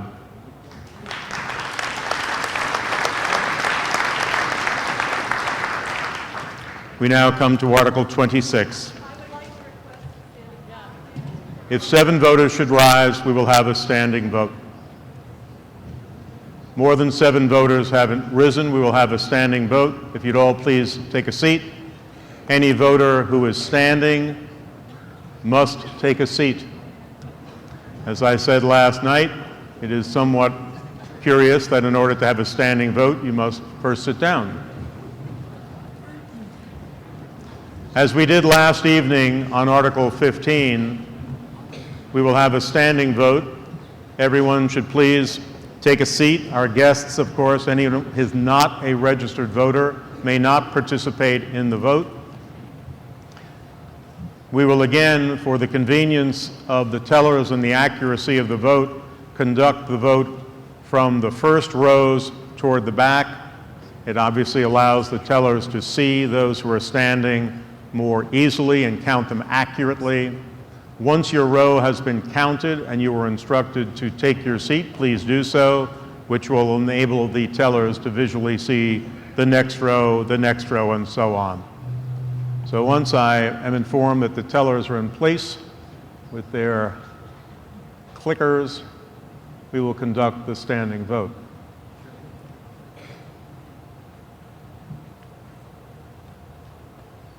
Good to go? Although, all those in favor of the adoption of the recommended motion under Article 25, please stand and remain standing until you are told to sit.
What zone do you have?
All right, the yes votes have been counted.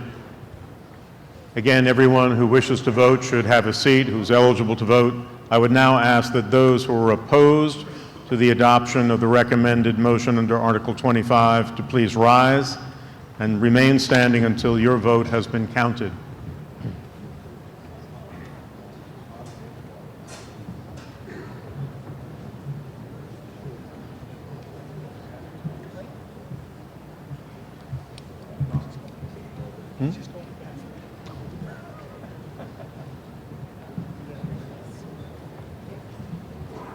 Hopefully not all the way to the harbor.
Thank you. I will now announce the vote and ask that no one applaud. The yes vote is 252. The no vote is 129. The motion is adopted.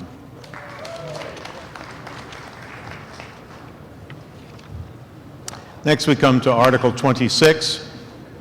Article 26 asks, will the town raise and appropriate, borrow, or transfer from available funds a sum of money to be expended under the direction of the Selectmen for the purpose of improving, resurfacing various roads within the town, or act on anything related thereto. This requires, because of the borrowing aspect, a 2/3 majority. This recommended motion under Article 26 comes with the unanimous recommendation of the Selectmen and the Advisory Committee.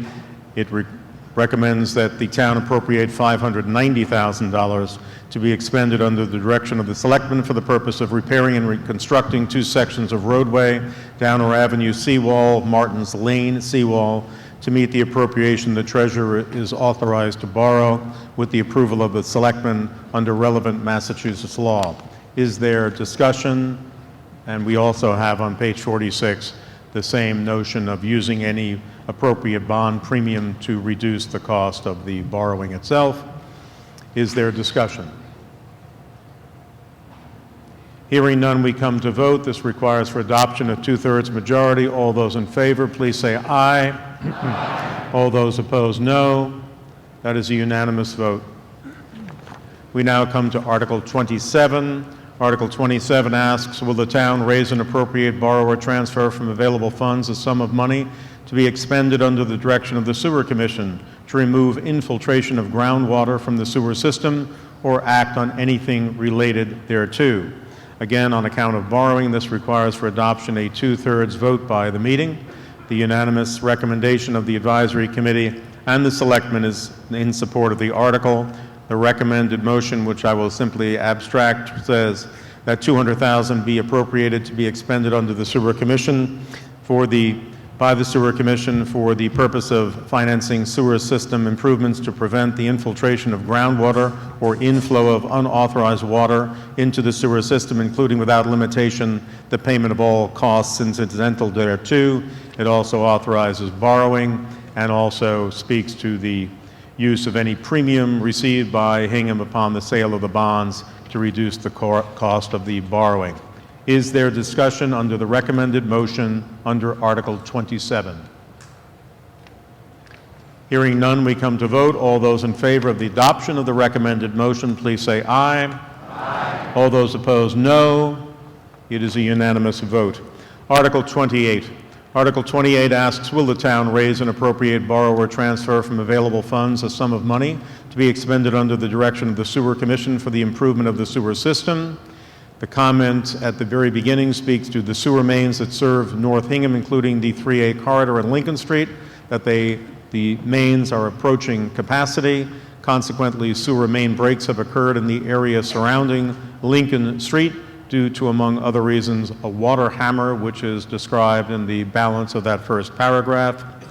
There was a very modest correction to the comment of the Advisory Committee, which was set forth in the revised report of the Advisory Committee, the separate supplemental report, and it simply adds, if approved. If you look at the the third paragraph, which begins, this article represents a portion of the funding for this year's capital initiative, you can simply insert in the third line, after Avalon Bays Community Paran, quote, Avalon, close paran, and the phrase, comma, if approved, comma, so that that sentence would read, sewer system, or that portion of the sentence, Avalon Communities, Avalon, and, comma, if approved, comma, Broadstone Bear Cove Alliance. The other change is in the next paragraph, directly in front of the letters BBCA, in the last sentence of that fourth paragraph, so that that sentence as revised, and again, this is set forth in the supplemental, that paragraph as revised by the Advisory Committee when they met before the Monday session yesterday would say, quote, if approved, comma, BBCA will be funding, etc. That is the only change. This motion, which is set forth at page 47, requires for adoption a two-thirds majority. Is there discussion on the recommended motion of advisory? Yes, sir.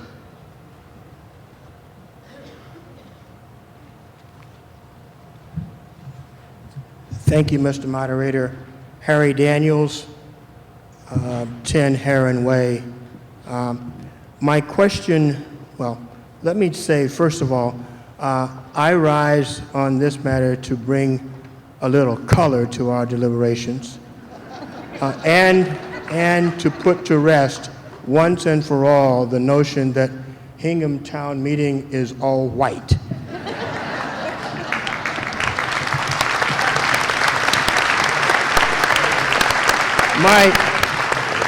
My question relates to the extent to which this article is informed by the increased demand we foresee coming out of the Alliance development. And my question is based in part on the language of the comment, including particularly the modest revisions referred to by the moderator, because if I read those comments as modified correctly, the if approved refers to the Alliance project and not to the approval of this article. If I am incorrect in understanding, I stand corrected and will sit down. But if I am correct, then my next question is whether this article and this appropriation is merely the first of others to come because of the expected increased demand accompanying the Alliance project. I know enough not to look a gift horse in the mouth, and I see that Alliance is... You speak into the microphone. I see that Alliance is supporting this, and so perhaps I should not question it, but there is sometimes not a big difference between a gift horse and a Trojan horse, and so my question. Thank you. Mr. Taylor, for the advisory committee, if you can respond to Mr. Daniels' question, please. Hi, good evening. Jim Taylor, 3 Christopher Lane, Chairman of the Advisory Committee. This work on the sewer line was actually needed regardless. It's something that's plagued this water hammer that is called has been plaguing that area for quite some time. So regardless of whether or not Alliance would be potentially permitted and approved and actually building on that site, this work needed to be done otherwise, in any case. So they happen to have offered to help contribute to that, but in any case, this work would have needed to be done regardless. And I hope that that answers your question. I think that Mr. Daniels' question was, if I understood it, whether the if approved related to the financial obligation of BBCA, that it would only, that BBCA would only be funding the balance of 124.6 if their project was approved, as opposed to if this motion were approved.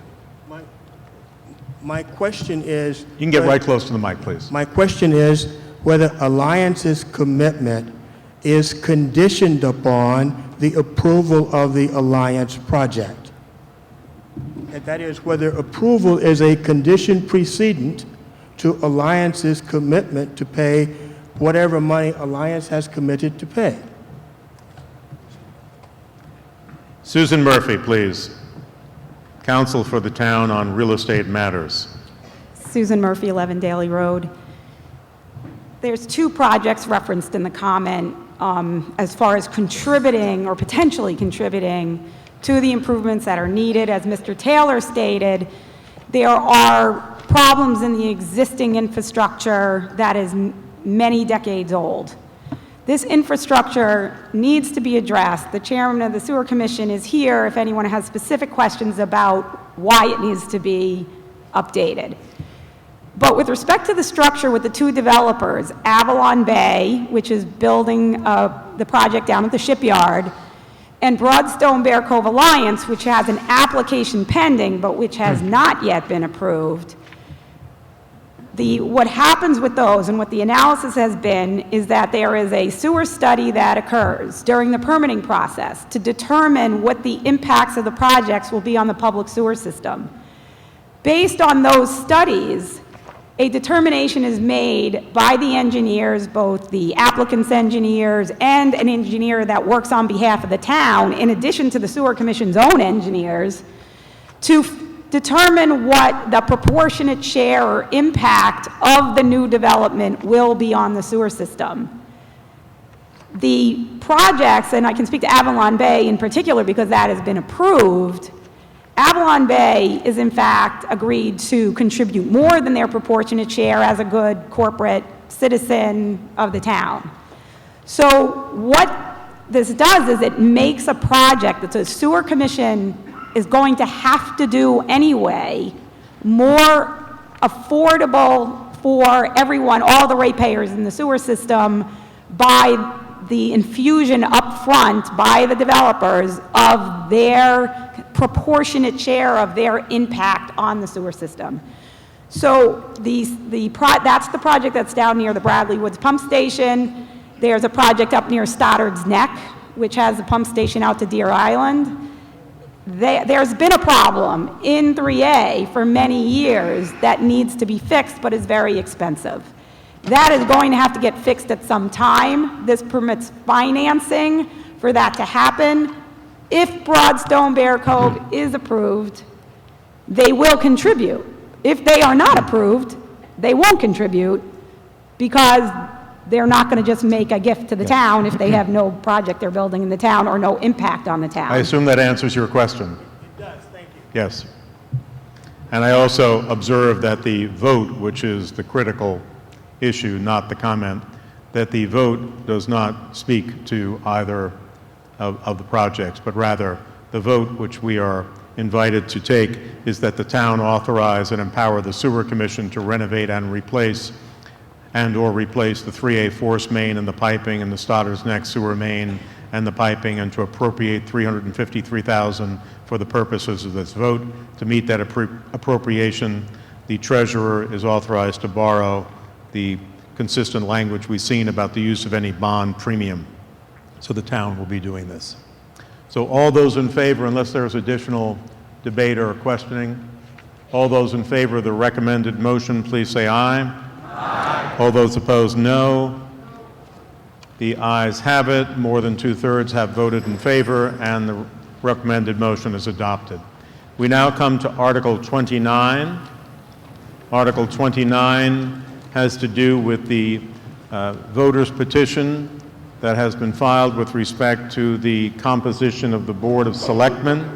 The article, in the comment, that very first section, just to frame the issue, the article seeks to increase the membership of the Board of Selectmen from 3 to 5.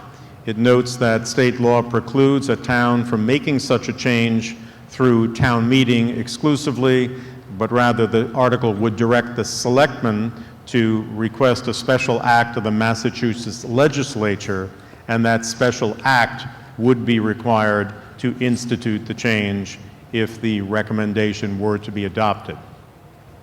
Now, the recommendation of the advisory committee, if you look at page 49 of your warrant booklet, says that the advisory committee voted 7 to 5 to refer the question to a study committee.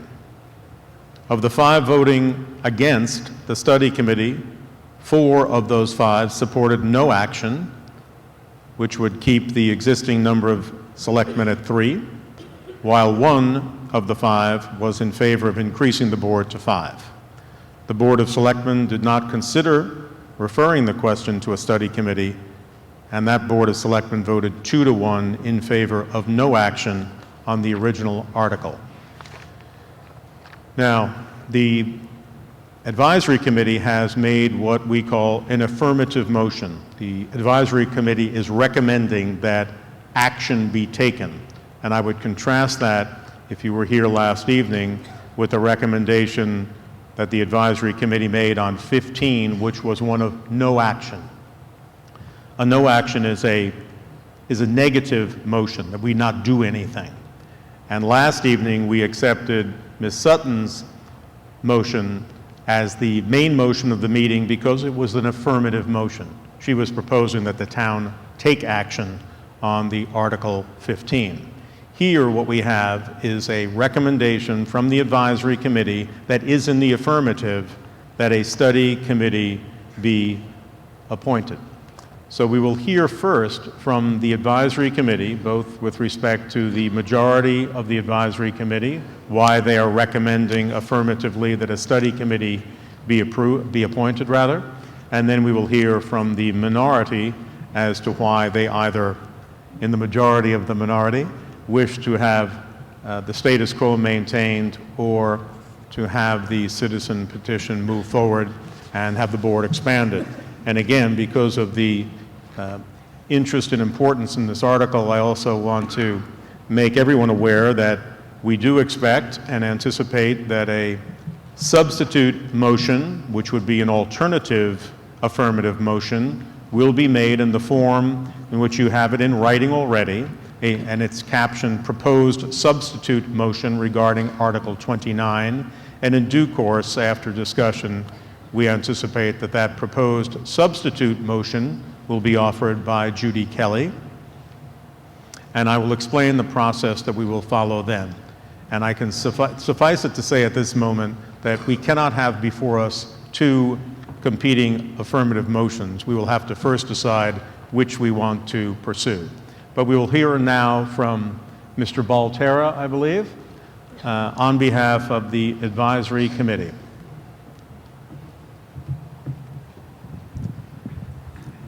Victor Baltera, 25 Liberty Pole Road, for the majority of the Advisory Committee. The majority believes there are potential benefits from 5 selectmen, so changing to 5 selectmen, but potential downsides as well. So the prudent approach is to take the time to study this, work through the issues thoughtfully and methodically. There is no need for haste. So it can be uninspiring to advocate the middle road and recommend a study. I expect you'll soon hear from speakers who will talk passionately on each side of this question. Those seeking a change will say we don't need a study because the benefits of 5 are obvious. Folks who prefer the status quo will say 3 works well, so why take the time for a study? And in any case, the town studied this and rejected a change as recently as 2011. So what is new now?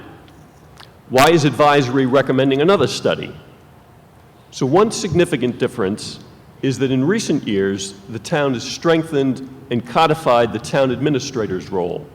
By the way, something done only after a close study by the Town Administrator Bylaw Committee. So does that development justify a change in the composition of the selectmen? Would 5 work better with the town administrator or not? Would they provide better oversight of the town administrator or not? Does the increased role for the town administrator mean the selectmen should be more like a board of directors than an executive? These are legitimate questions to review. The TA Bylaw Committee decided not to consider these questions because their charge didn't cover them, wasn't within the scope of their responsibility. With the new structure, we believe it is now appropriate to study the composition of the board to consider if a change is appropriate. Such an approach is consistent with our past practice for other issues of governance, especially something as fundamental as the number of selectmen. For example, besides the town administrator bylaw changes, the change to an appointed treasurer, change in the town meeting quorum and length of speaking, creation of a community development department and a permanent building committee, consolidation of the sewer department operation under the DPW, and evaluation of electronic voting were all done after consideration by a study committee. It would be prudent to follow that approach again because there are potential downsides with an increase to 5. Besides relations with the town administrator, what else might a study look at? Several possibilities.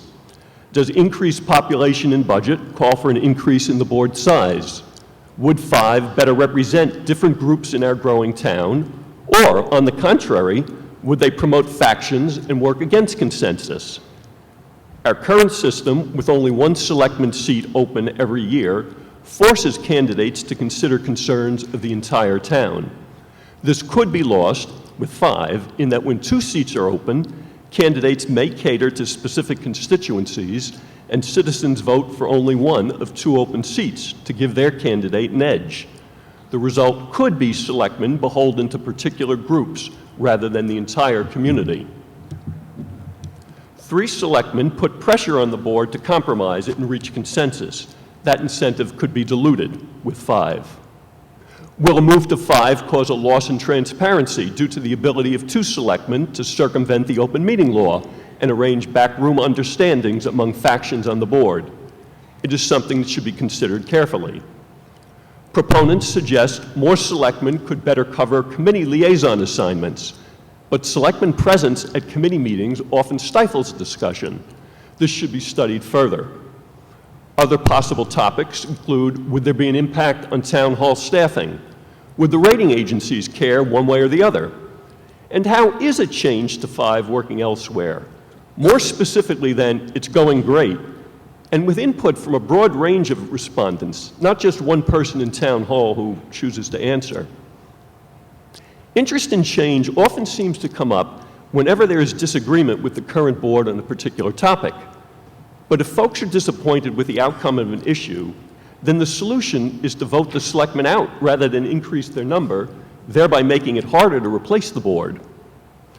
We have heard that there is a problem with communication between some on the board and the town administrator.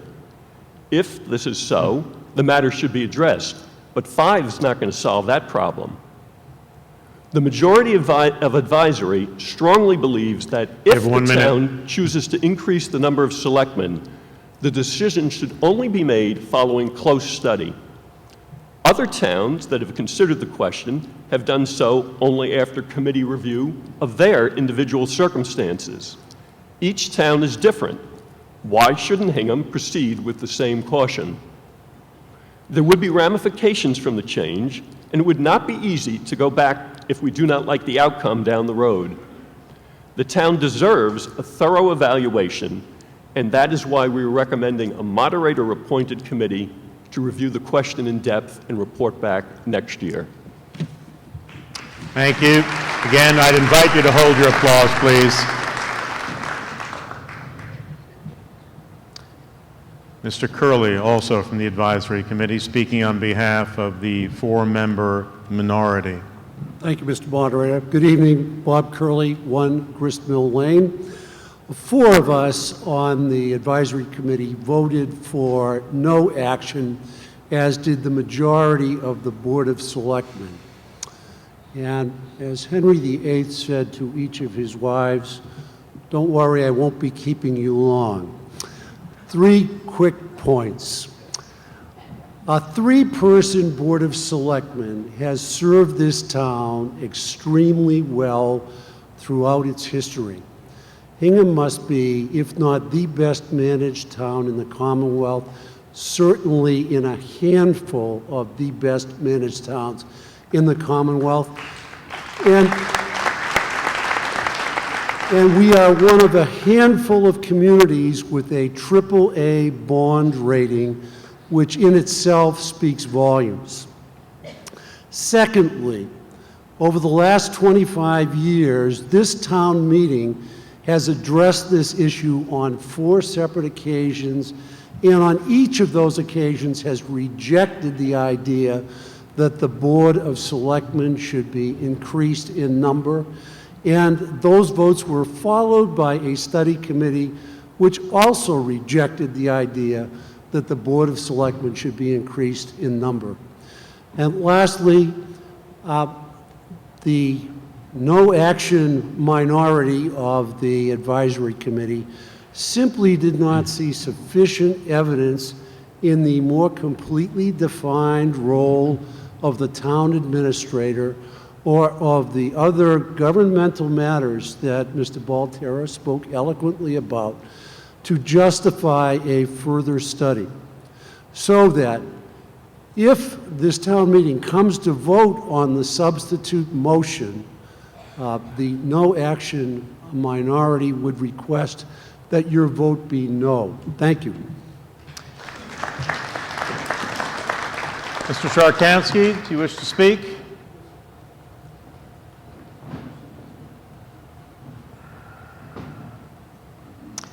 Mr. Sharkansky, also from the Advisory Committee. Thank you, Mr. Moderator. James Sharkansky, 32 Hancock Road. Tonight we have the opportunity to make a much-needed change in the way we govern our town. This is a change that's urgently needed. Tonight we can start the process increasing the number of Board of Selectmen from 3 to 5. Increasing the number of selectmen allows us to do several things. It allows a greater exploration of policies, of creating new interests in this town. It allows for better discussion amongst the selectmen, and more importantly, it allows a better cross-section of the town to be represented. For the last 6 years, I've sat on the Advisory Committee. It's a great committee. It's a committee of 15 people. We encourage discussion and debate of all topics presented to us.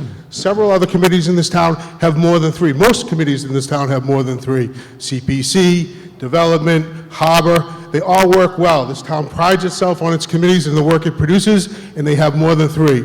It's a much better dynamic in turning out better product and better decisions. Currently, a 3-person selectman board is in a fortified position, good or bad, for the town administrator. It is very difficult for them to communicate with the open meeting laws. They can't communicate other than in the public meeting setting. It's very difficult for them to discuss the issues that might arise on certain topics or explorations of certain policies. In the current structure, the selectmen can't discuss important issues on a private setting. Limited number of selectmen don't allow for that. A board of three precludes its members from speaking to one another outside the selectmen's meeting because of the open meeting laws. It is important for the town administrator and other people of his office to have free discussion about town business with the selectmen outside of the public meeting place. The compliancy of this open meeting law allows for more transparency. 5 allows a better communication, better transparency of what's going on within this town, better for us as a town as a whole. The town of Hingham has evolved in population and continues over the past few decades. We're a town now of 22,000 people with a budget, operating budget alone, of $110 million. We also have large capital projects coming on board. Having a board of 3 allows at any one time that one is missing, only 2 people to make these major decisions. I would rather see better discussion amongst 5 or 4 than just 2 people making the decisions that are coming aboard that are very large at this time for this town nowadays. Our elected officials also of a board of 3 are now a different type. In the past, we would have selectmen that were dedicated to the job in whole, older in nature, but it had their focus only on that job. Nowadays, we have selectmen that have other responsibilities, family, career, and then the responsibilities of their civic duties. They're pulled in every direction. On more than one occasion, we have seen the selectmen be either recluse because of the issues in front of them, because of their involvement, or because of family matters they can't be there, or sickness, or some other matter. Again, that leaves only 2 people to make decisions that are important to this town. Again, we need more transparency, more communication. As I stated, the town's as I stated earlier, the town approved the role of the town administrator that allows more control and power and input in the direction and decisions of Hingham's town government. This may be streamlined in certain processes, great, but it also eliminated a lot of checks and balances that this town once had. And in doing so, those checks and balances allow for not one position or one committee or any one party to overextend themselves. Having 5 as opposed to 3 members allows a little bit more of that check and balance to come back in. There's more discussion, more openness, more transparency of the decisions being made. We're a town that loves to study everything, and that's good, that's great. But we've also, there's a time when there's no need for study. We need to make a change, and I understand the change is hard for many people. We've had other towns, the proponents of to move from 5 to 3 have done the studies and looked at other towns, like our other benchmarking we've done for other areas of this town, school, business decisions. We look at 20 communities. The proponents to move from 3 to 5 have done the same thing. They've looked at 17 communities, all but 2 have moved from 3 to 5, communities that are similar to Hingham. One of those communities was Milton, who this year will put the ballot question on the ballot for the voters to go from 3 to 5. They looked at 44 communities, similar to Hingham, just like they are. 39 of those 44 communities all moved from 3 to 5. None of them have expressed any desire to go back to 3. All of them have expressed a situation where everything is working well. And lastly, what I want to say to this is, we have 3 selectmen that have a lot of responsibilities. They're liaisons and they communicate and hopefully communicate with a lot of us in the town government that volunteer. It's difficult for them to be at all places at all times, to be everywhere in all things for all people. Having 5 spreads that out. It allows more distribution of the responsibilities, more communication. So lastly, I'd like to just say this. It's important to move from 5 to 3. To not do this, from 3 to 5, I'm sorry, to not do this would be an error. And as a wise man once said, an error does not become a mistake unless you fail to move and correct it. Thank you. Further discussion on the motion that is before the meeting, which is the affirmative motion of the advisory committee.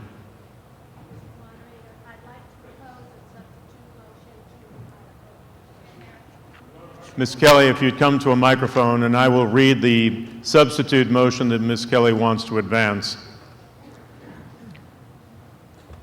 That in accordance with the articles of the Constitution of the Commonwealth, the Hingham Board of Selectmen is hereby directed to petition the General Court for the passage of an act, a special act, relative to the Town Board of Selectmen, providing as follows. Section 1, notwithstanding any general or special law to the contrary, the number of members of the Hingham Board of Selectmen shall be increased from 3 to 5. The Board of Selectmen shall annually elect a chairman from among its members. Section 2, at the first annual town election to occur more than 4 months following the passage of this act by the Massachusetts General Court, but in no event prior to the 2018 annual town election, 3 selectmen shall be elected. The candidate receiving the highest number of votes in that election shall serve a 3-year term. The candidate receiving the second highest number of votes shall serve a 2-year term, and the candidate receiving the third highest number of votes shall serve a 1-year term. Thereafter, as the terms of selectmen expire, successors shall be elected for terms of 3 years.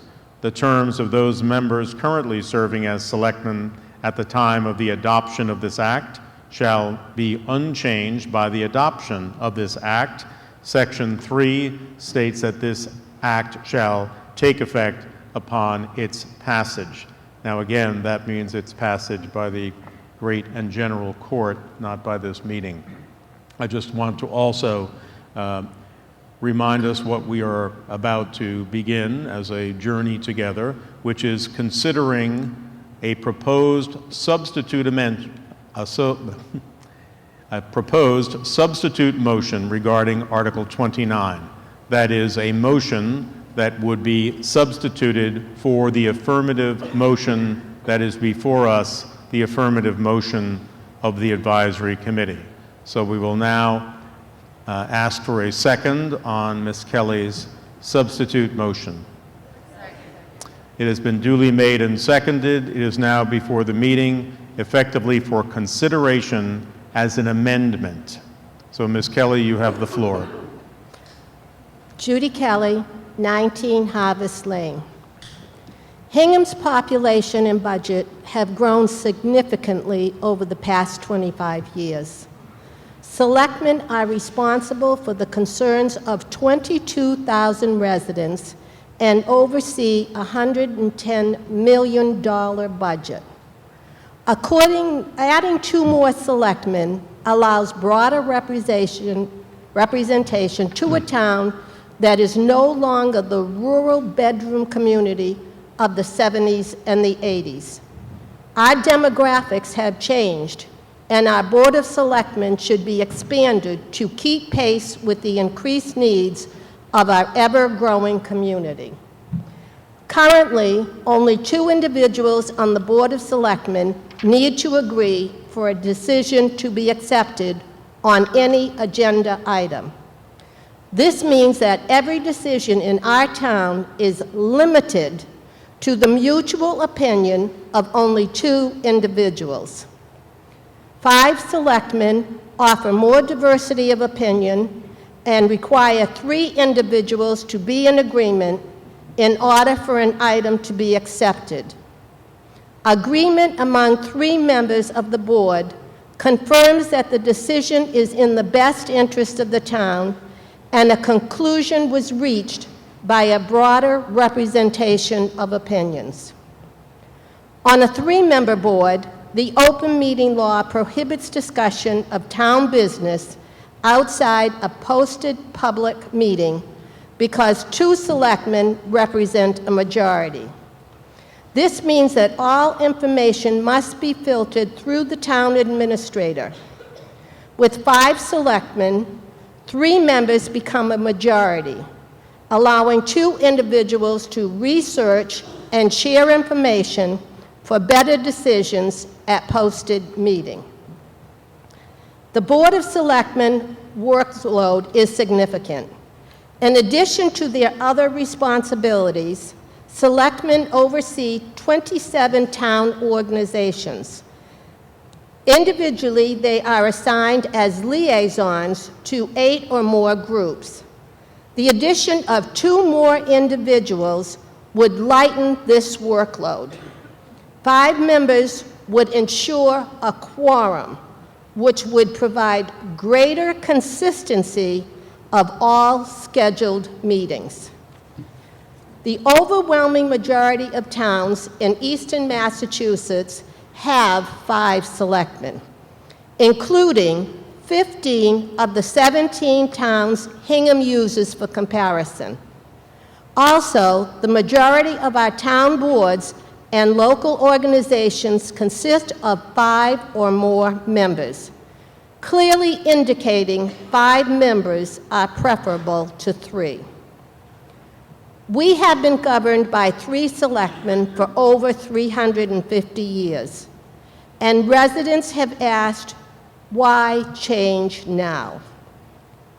Americans have always looked for innovative ways to improve their lives. New technology and improved methods in the last 25 years have changed many of the ways we functioned previously.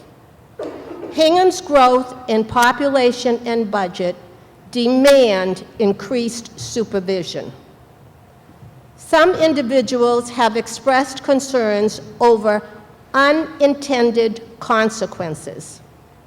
From our research, with 6 local towns having 5 members, no concrete evidence exists that any negative unintended consequences resulted from increasing the Board of Selectmen from 3 to 5 members.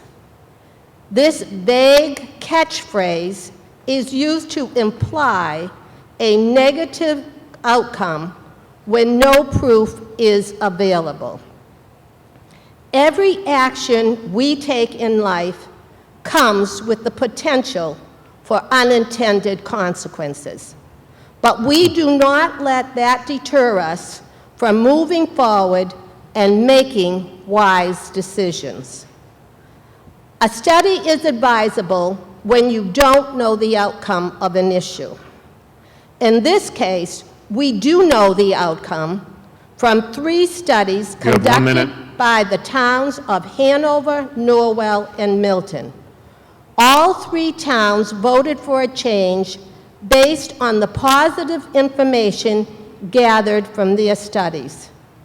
If they had found negative circumstances existed, they would not be at 5 today. Hingham's vote for a study would do no more than delay the inevitable for another year, since a Hingham study group is unlikely to gather any new or differing information from our neighboring towns.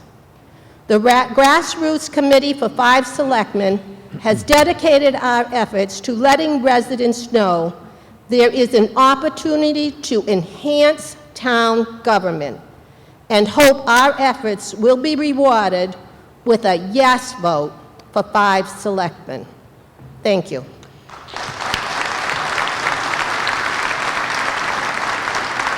Is there further discussion on the proposed amendment? Yes. Mr. Strathopoulos. First, Tim. Peter Stathopoulos, 17 Volusia Road. In the past, when we had 3 selectmen versus 5, I had voted for 3. And here's a comical thing was that one prominent person in the town said, it's called the 3 Stooges, not the 5 Stooges. So, but in turn, I'm saying that we have 3 members and only 2 have to be present. There have been decisions in this town that have adversely affected the town financially. Not that there was any devious malfeasance involved, but just a thought process. How many committees do we have with only 3 members? I don't think there are any, but if there are, it would be 1 or 2. I'm on a committee that has 9 members.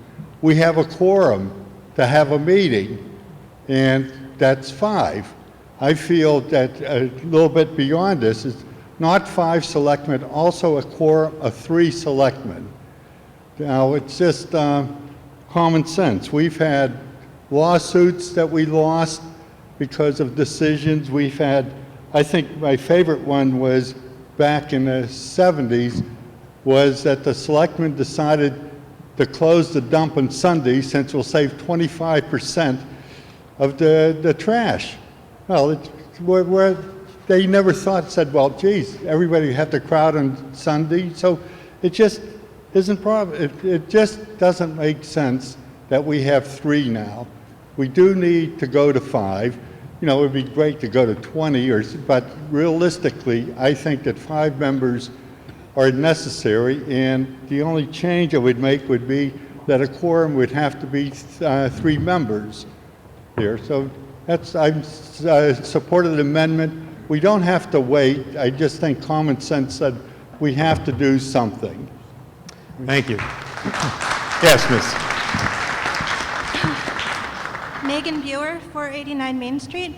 I am sort of torn between 3 and 5, but honestly, the implementation is what concerns me. All of these boards that have multiple members, you know, new people get staggered on, and for sort of terms of 3 to 5 years usually. And sort of the first year is you're kind of learning. You're usually not on sort of a big committee or the president or whatever. It happens sometimes, but very rarely.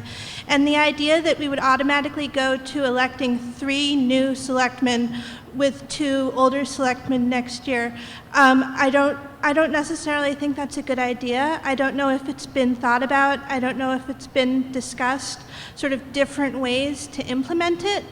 And honestly, that's the main reason I think there should be a study committee, because I think the implementation is actually more complicated than what is in the article. And since this was sort of a private study committee and there was no transparency to their thought process or what they looked at or the different ways they thought of to implement it, I think that there should be a more open process for thinking about that. Thank you. Ms. Burns.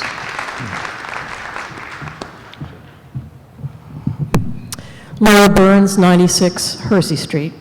I'd like to offer some observations based on my own experience on the Board of Selectmen. First, I want to address something that has been part of this discussion both online and in the journal, although I'm not really sure why. 2 selectmen frequently agreeing with each other more than with the other selectmen doesn't mean something's wrong. That's the way it often was on my board. I often found myself on the losing side of 2-to-1 votes on a variety of issues. But that's what I signed up for. That's democracy. When that's the case, the right thing to do is take the vote and move on.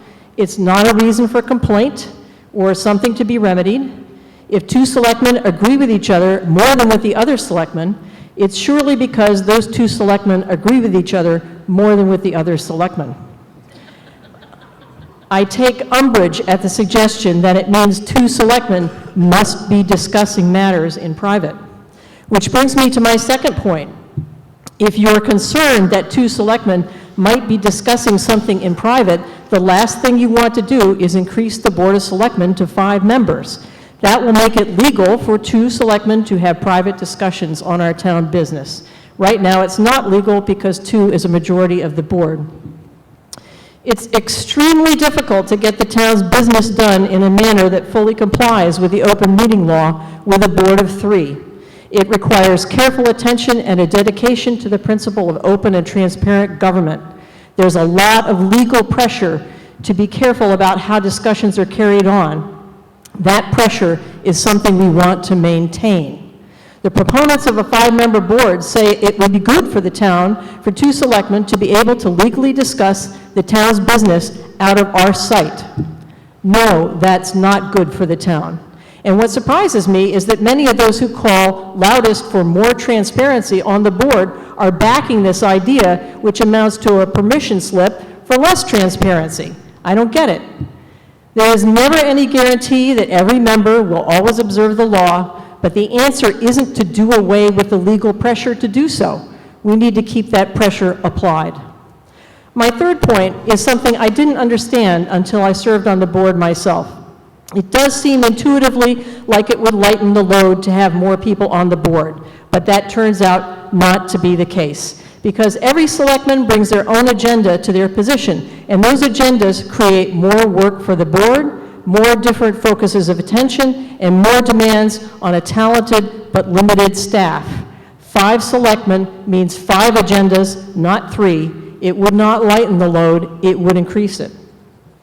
The idea that the number of liaisons that a board member is responsible for is too high stems from a deep misunderstanding about what the liaison role should be. Done right, the role of liaison is to help boards and committees navigate town government when they need help, which is mostly never, because by and large, our volunteer boards and committees handle their work just fine. It's not a good thing when a selectman gets heavily involved with a committee's work, because it's an overreach. When selectmen are too involved, it limits the committee's effectiveness by inhibiting members' participation, and I have seen this happen. There's only one committee on which a selectman actually sits as a member, and only because it's required by state law. For me, the liaison role consisted largely of saying, call me when you need me, once a year, and answering the calls when they came. It's entirely doable as it is. Finally, the call for more points of view doesn't really take into account the rest of our government. In particular, the unique structure and role of our advisory committee, which is different from Milton and Hanover and most other towns. Our advisory committee is unusually powerful in comparison to other towns because it reviews everything that comes before town meeting, and its opinion becomes the motion on the floor at town meeting. I frequently tell people that the advisory committee is the most powerful committee in town because people just don't realize it. When I left the advisory committee on being elected to the Board of Selectmen, I kid you not, I felt a distinct diminution of power and influence. That's because where the selectmen only make policy within the bounds and the bylaws set by town meeting, the advisory committee's advice to town meeting on how to act not only becomes the motion on the floor, its advice is approved by town meeting far more often than not. And our committee is unusually large at 15 because the committee has a wide representation of viewpoints. Thank you, Mr. Moderator. Has a wide representation of viewpoints and demographics. It functions very effectively as a testing ground for how matters will be viewed by town meeting, which is why its rate of successful recommendations is so high. So I suggest that before considering such a significant structural change, that we make sure we are all familiar with the whole picture of how our government works. Mr. Sharkansky referenced the size of the budget as a reason to increase the Board of Selectmen. It's the advisory committee who recommends the budget to you, town meeting, not the Board of Selectmen. So that wide base of knowledge and experience that the proponents are looking for is already a very powerful part of town government. To sum up, when there are 3 selectmen, it's very likely and entirely unremarkable that 2 will agree with each other more than with the other. This is not a problem, it's democracy. It's a mistake to loosen the demands of the open meeting law, particularly if it's transparency you're looking for. Please vote against this drastic change in our government. Mr. Mosier.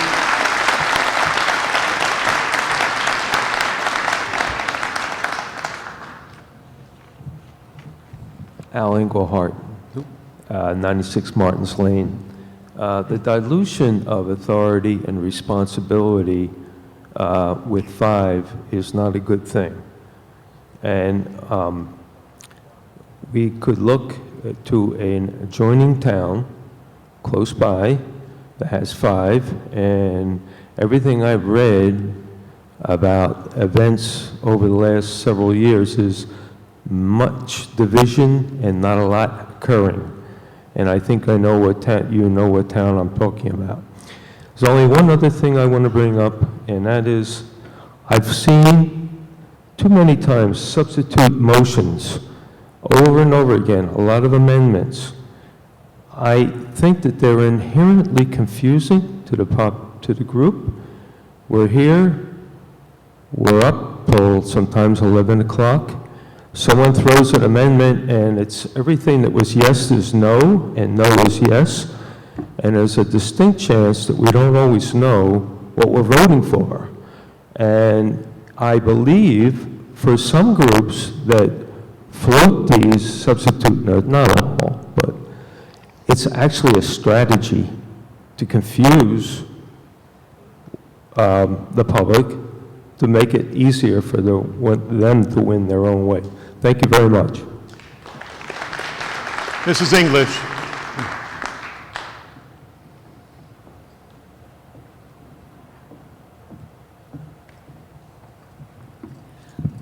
Edna English, 36 Gardner Street. Mr. Moderator, members of the Advisory Committee, the Board of Selectmen, and ladies and gentlemen, I'm speaking on this topic tonight because I think there are compelling reasons to increase the size of the Board of Selectmen from 3 to 5 members. Now, just a year ago, I would have been on the same page as Mr. Curley, and I agree substantially with many of the things that Mrs. Burns said. However, I think now things have changed. And in my opinion, it has nothing to do with any of the individuals involved. But I do think that after last year's special act, Town Administrator Special Act, that changed. The selectman business is different than it was when I was a selectman, and that was 25 years ago. And the town has changed. Hingham is not the same place it was 25 years ago. So the argument that it has served us well for 300 years is not a convincing argument. Things are different now. So my thinking has evolved as the town governance has evolved. I would like to think that we would have more people accessible to the citizens, and if we had 5 selectmen, that would be the case. In studying comparative towns, Judy Kelly has pointed out that the overwhelming number of towns have converted to 5 selectmen. None of them, according to the Mass Municipal Association, have wanted to go back to 3 selectmen. So it apparently 5 selectmen works well for other communities. And we mustn't be so parochial as not to consider the experience and the advice of other towns that are comparable to us. Now, town meeting is the legislative body where a citizen should be able to bring something before the board, an article.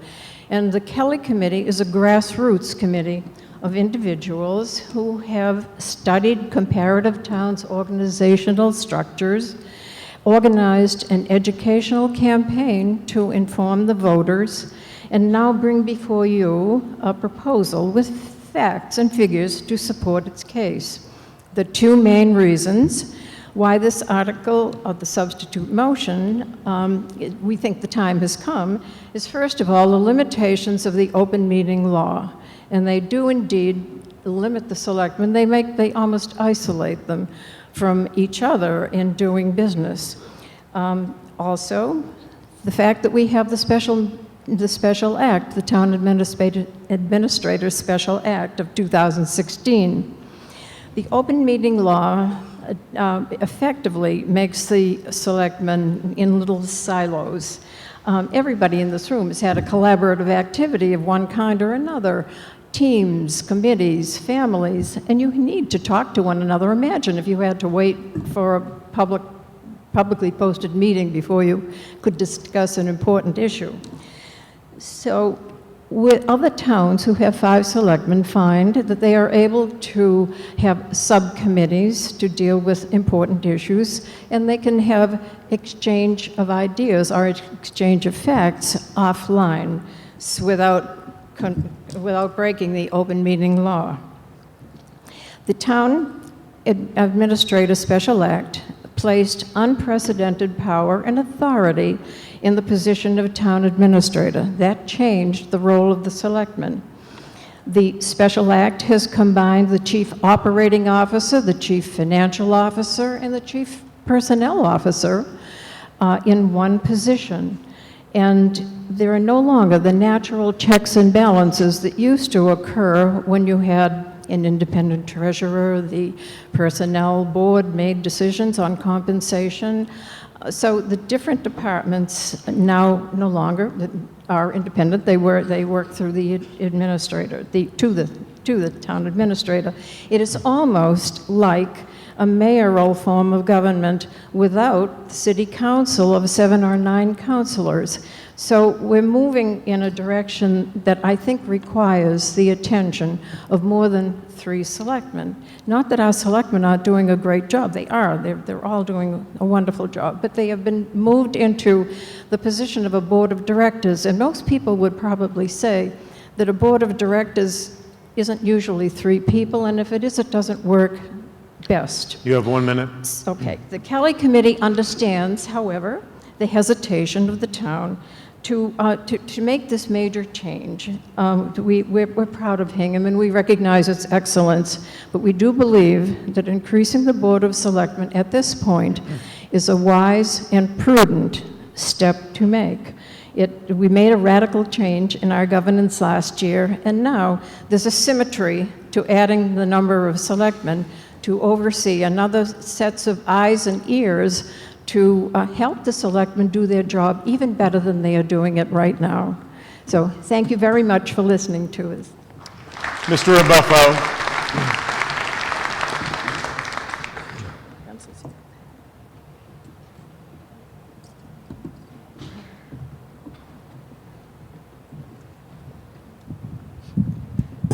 Bruce Rebuffo, 1 Dwiggins Path. I had other prepared remarks, and as I listened to the discussion already underway, I thought, let me get right to the heart of the matter. Let's not fool ourselves. The town of Hingham is controlled by this body, town meeting. You decide, and you did last night. You overrode the selectmen, and you overrode the advisory committee. And by the way, that's the way it's supposed to work. I've heard tonight about the role of the town administrator. The town administrator's role is to do what the Board of Selectmen tell him to do. That was the experience I had with Laura, and as she just explained, sometimes we didn't agree. But one of my best friends today, and we don't agree politically on anything, is Laura Burns. Numbers don't have anything to do with government. The British Isles, if there still is a British Isles, the Scots have another idea about that, United Kingdom has 625 members of Parliament. And by the way, they have a time limit. If you want to talk to one of them, they have 15 minutes to come down and see you as a constituent, and they publish that. So that's how they solve the problem of access. We have 435 members on our House of Representatives. We have, in the General Assembly, at one point, there were 240 state reps. They said that didn't work, they cut it back. Weymouth is the ultimate example of what happened as they grew over 50,000, and they had the decision that they wanted to expand selectmen. They had 11. They had access, and it worked so well that they became a mayor. That's how they got it together. Open meeting law is something that governs us for a reason, so that you are better informed. Having a 5-member board, means 2 members can talk. And when I talk to the other towns with 5 members, they don't like it, because the 5 members see alliances being formed. And that doesn't help anything. Then it's all sub rosa. I could go on and on about examples, and you heard many of the points from other people before me. Let me remind you of something. Hingham is growing, we heard that tonight. But the last I looked, towns with 25,000 or more in population don't have a selectman structure. We're moving in that direction, whether we like it or not. We're a popular place to live, and people want to come here. That's thanks to you. I'm reminded of a story in a movie I saw, and just to make myself all messed up here, I asked, did anybody see this movie but me?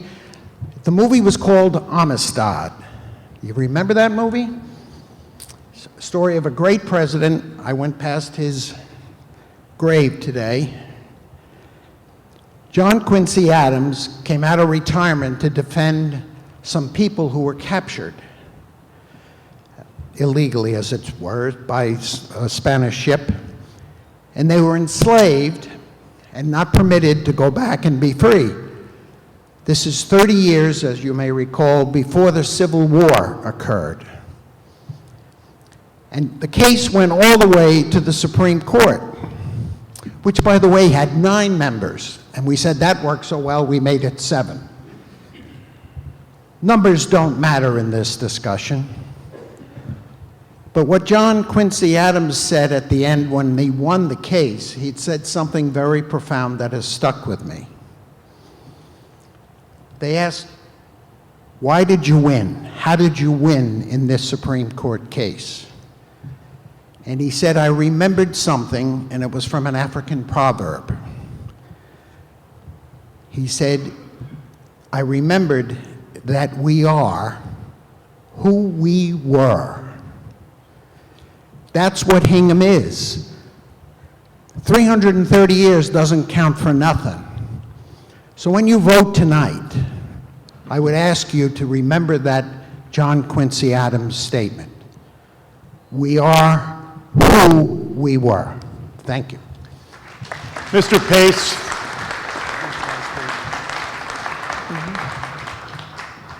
Thank you, Mr. Moderator. My name is David Pace from 15 Bucket Mill Lane, and I have the pleasure of serving on the Personnel Board, and I also served on the Hingham TA Bylaw Committee. I didn't intend to speak here tonight, but decided it was necessary because I've heard a couple comments tonight about the Hingham TA Special Act bylaw and the lack of check and balances that created and the all-powerful town administrator that somehow we've created. And I'm actually quite a loss at understanding that because I don't believe it is the case at all. And I spent 2 years with the other members of the committee on that. First of all, let's be clear, whatever powers the town administrator has, it's because this body, town meeting, gave it to him. They decided it was in the best interest of the town of Hingham to authorize those powers in the town administrator. After we were asked to look at the role of the town administrator, the 4 of us on the committee at that time, which included Nelson Ross, Tom Carey, Karen Johnson, and myself, and subsequently Charlie Cristillo on the committee, were asked to look at the role of the TA and try and codify it, if you will. We came to town meeting 2 years ago, presented the bylaw. It was unanimously approved at town meeting. We came back last year, took that town bylaw, put it into a special act, and it was nearly, almost unanimously approved a year ago. So it's this town meeting that gave the town administrator those powers, nobody else that did it. So you people did it. Secondly, with respect to the checks and balances or the creation of a new role or the creation of an omnipotent town administrator, we spent a lot of time. We spent months looking at our comparative, and we spent months, 25, 30, 40 plus communities deciding, looking what powers the town administrators had. We spoke with the selectmen, the current selectmen, former selectmen. We spoke with Mrs. English, we spoke with Mrs. Burns, we spoke with Mr. Rebuffo, we spoke with countless people, we spoke with town administrators, former, current, we spoke with other members of administration, we spoke with the government study committee, we spoke with people who do searches for town administrators, we spoke with municipal finance agencies, we spoke with rating agencies. We spent months in the process going through it. And I will tell you, where we started is not where we thought we would. Where we ended up, I'm sorry, is not where we thought we would. At the end of the day, I can say with absolute 100% confidence that what we did was codify 20, 25 years of practice in Hingham as to the role of the town administrator. We did not change anything. We took the practices that were in writing, either Board of Selectmen policies that were in place or other policies that have been in place for a number of years. We spoke with members of the Board of Selectmen and others about what the town administrator does, what the town administrator should do, and how they should exercise those authorities. And we put it in writing, and we outlined those authorities, and I can say with 100% confidence they did not expand the role of the town administrator, They did not take away any checks and balances with respect to the town administrator. They merely clarified what the role is of the town administrator, what his authority should be, what his duties and responsibilities should be. And I can say also that whether we have 3 or 5, and I will say quite honestly, I don't have an opinion 3 or 5. I really don't. But what I will say is that whether we have 3 Board of Selectmen, or we have 5 Board of Selectmen, or whether we have 100 Board of Selectmen, the roles and responsibility of the town administrator don't change. Because you people made it legal authority. It is a statute. It is Massachusetts law as to what those roles are. And again, I would just say that that authority and those roles are very clearly what has been the practice in this town of Hingham for 20-plus years. We didn't expand those authorities. We didn't create an omnipotent town administrator. We didn't create a town manager, which was the concern of many people in the process.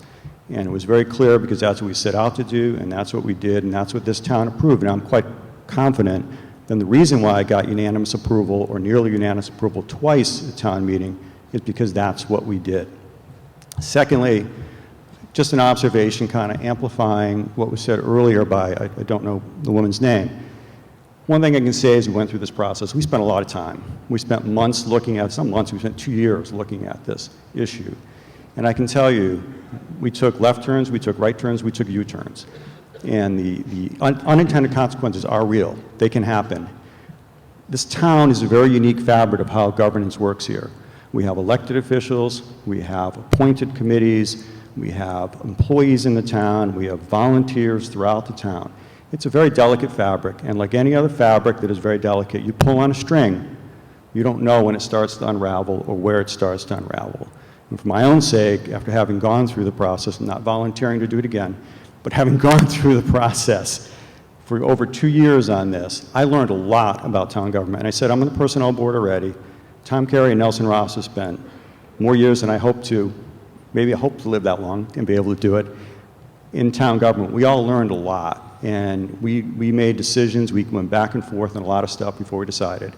The implications of implementing a change are huge, and I just personally believe, after having gone through it, doing it without studying it, to me, doesn't make sense, because take the time, study it. If it makes sense, it's going to make sense a year from now after you've put the time and effort into it. If it doesn't make sense, it's not going to make sense in a year from now either. So that's all I want to say. Thank you very much. Your time has expired. I recognize Mrs. Reardon.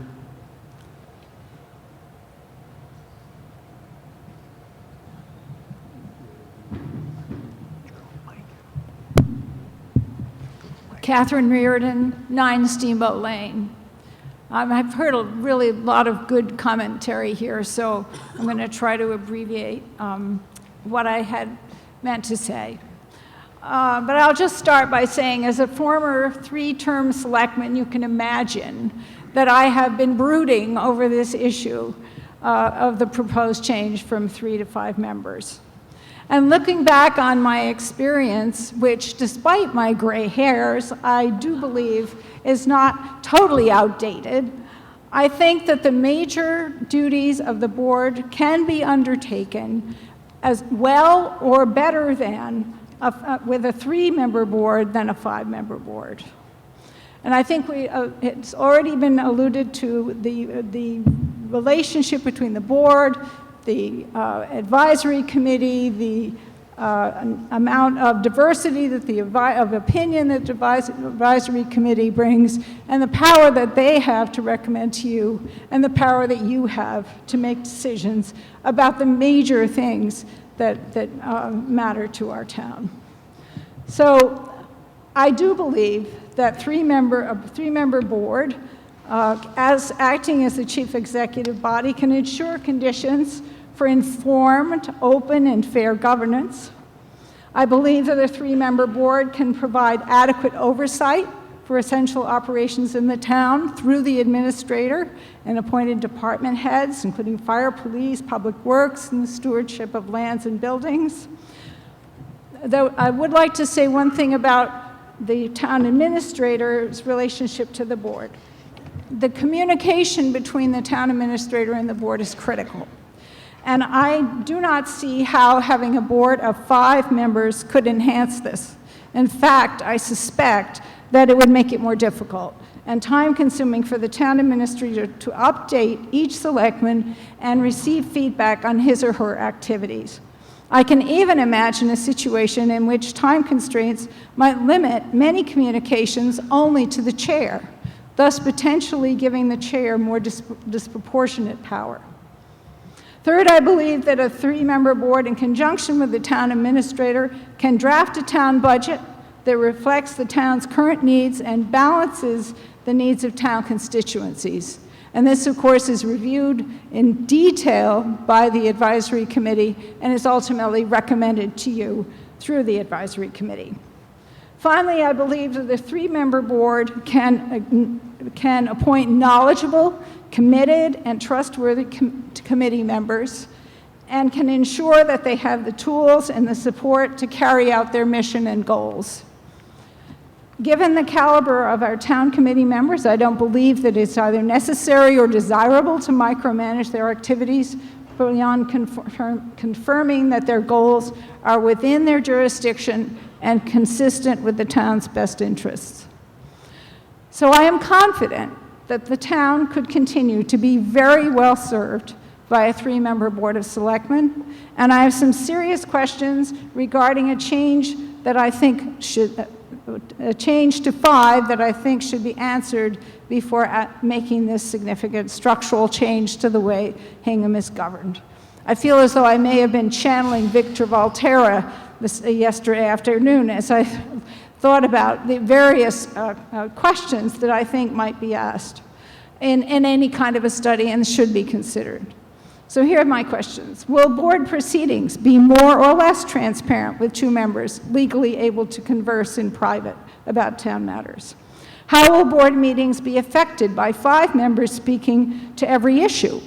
Will these meetings need to be longer or more frequent to allow everyone to have a say? Will the public have adequate opportunity to speak with 5 members giving their own views? How will this affect the relative power of the board chair? Will each board member continue to be individually and jointly responsible for the core elements of the chief executive functions? Or will the board become factionalized by special town interests? How will it affect the ability of the town administrator to communicate with board members? How will it affect the town administrator role? Will it be stronger, weaker, more or less independent, more or less efficient, or just the same, as is suggested by Mr. Pace? Will the overall strength of the board be increased or decreased, particularly in relation to its ability to negotiate with the state and federal governments? Examples of this are the Greenbush project, You have 1 minute. the Logan runway issues, thank you, and regional development and state highway projects such as the Summer Street corridor. This highway corridor. In conclusion, I believe that this change is unnecessary and possibly detrimental to the governance of the town. There are too many unanswered questions, too many, I believe, potential unintended consequences for the town of Hingham that have yet to be considered by an independent town study committee. This is not something we can try on as we are doing with the Bear Cove dog policy. If we do it and have a state act passed, it will be very difficult to undo it, and I suspect it's one reason why maybe some other towns haven't undone it. Given, there's been a lot of mention about our $110 million budget. Was Your time has suggested, expired. Oh, too bad, okay.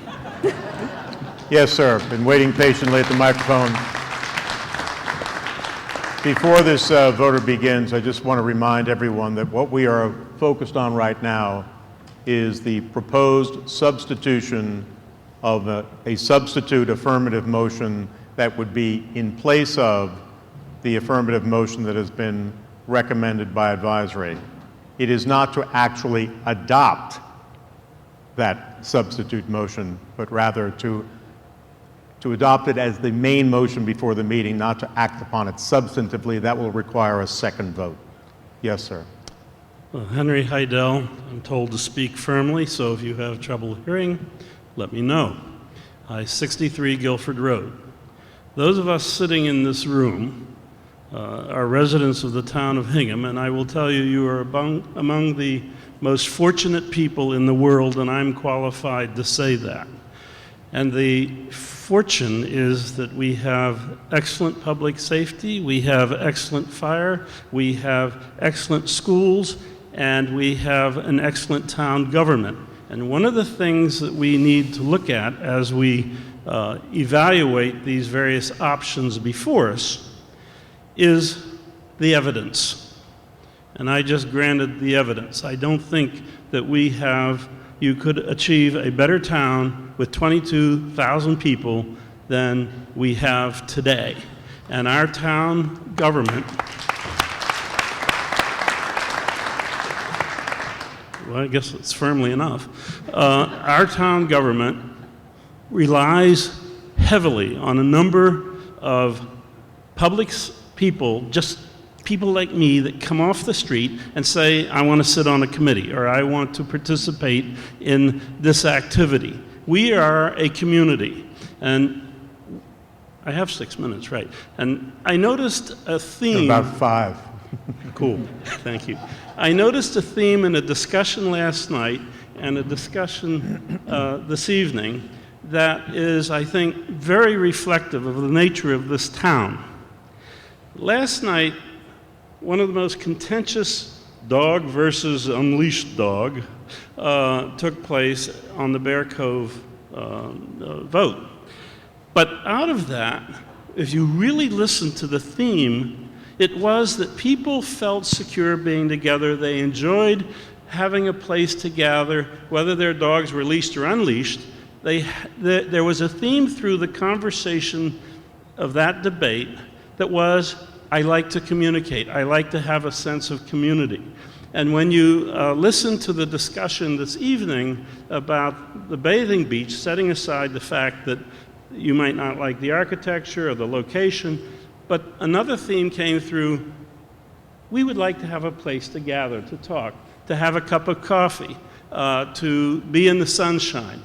And what you see if you read the undercurrent of this town, you see a basic and fundamental desire to be a community.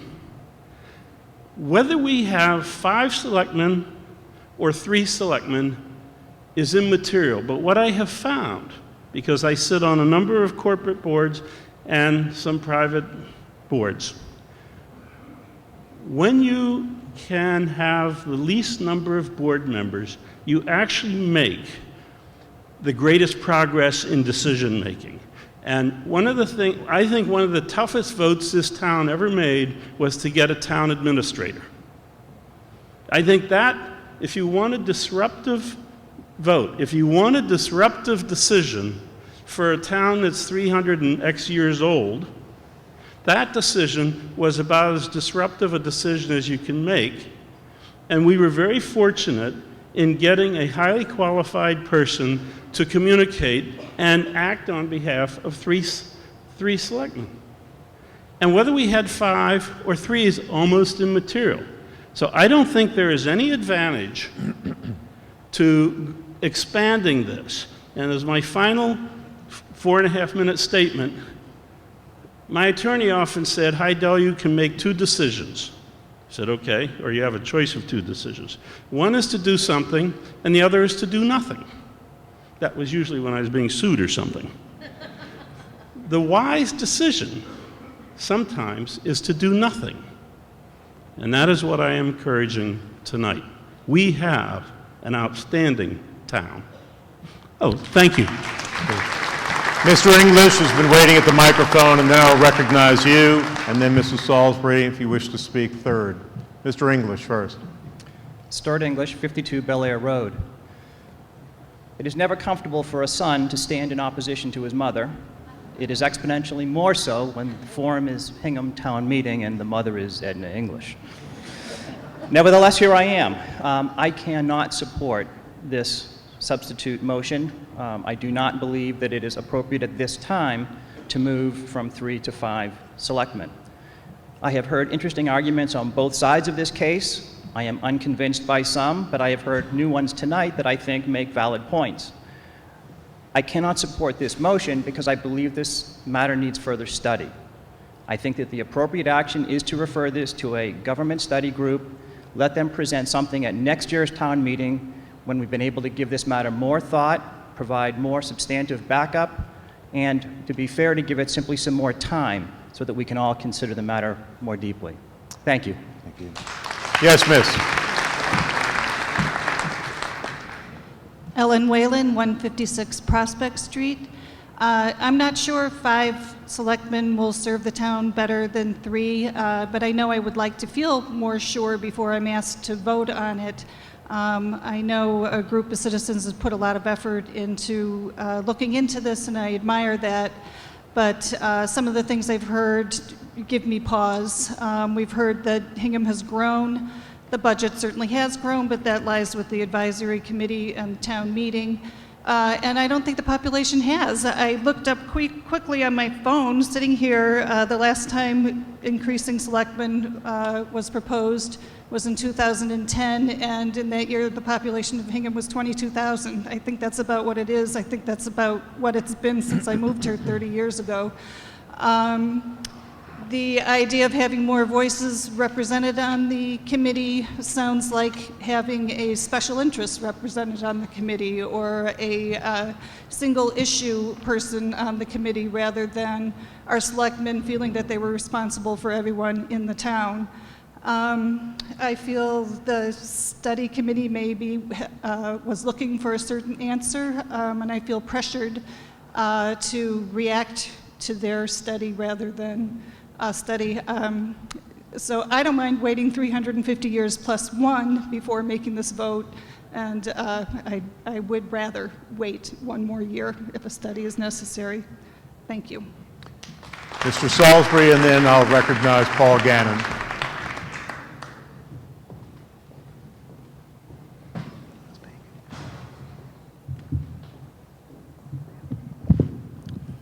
Bill Salisbury, 10 Ridgewood Crossing. Mr. Moderator, friends, neighbors, I strongly urge you not, I repeat, not, to vote tonight to enlarge the Board of Selectmen. I urge you instead to adopt the Advisory Committee recommendation that you create a committee of the town appointed by the moderator to study the issue and issue its report of findings and recommendations in writing to the townspeople for possible action at a future town meeting.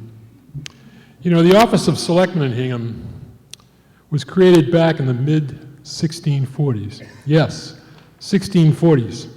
That's even before my time here in Hingham. I believe that there was then, and for the subsequent 380 years, there has always been a Board of Selectmen composed of 3 members. In the past half-century, town meeting has been asked to fiddle with the size of the board, on average, about once a decade. The argument against fiddling, which carried the day for the past half-century, and remains, I think, persuasive today, is this: the selectmen remain important decision-makers and leaders, and must collectively chart a course for the town that is palatable to a vast majority of the town's citizens. Ordinarily, such decisions can only be achieved through compromise and consensus. A small board fosters compromise and consensus. A small board makes it very difficult for a selectman to hide out on an important or controversial issues, or to deliberately court a small or particularly perhaps energized constituency.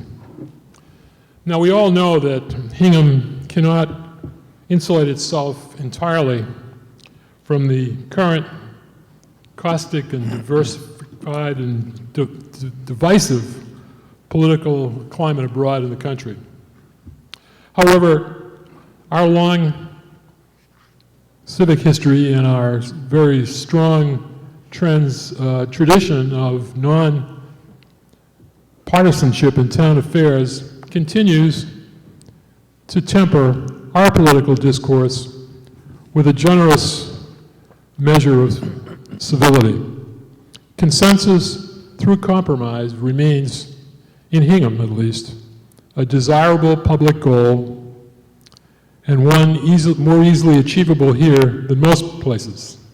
Let's pray that we keep it that way.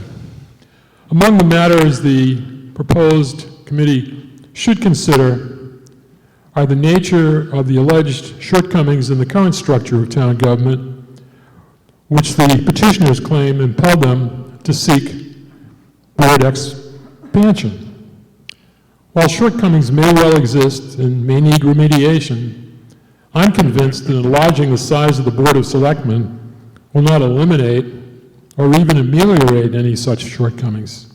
In my judgment, they are much more likely to exacerbate them instead.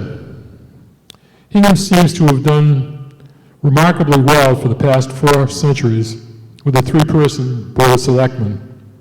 But times, social norms, and citizens' expectations do change over time. Civic and governmental institutions must constantly adjust themselves to accommodate change or risk being jettisoned in the slag heaps of history. I'm quite sure, however, that we can't afford a year of careful study and reflection to be sure we have identified any real governance problems to be addressed. And we should do that before rushing to adopt a solution to a problem likely different than the one we're discussing here tonight. So I thank you and urge you to vote for the advisory committee solution, and I thank you for your polite attention. Thank you, Mr. Gannon.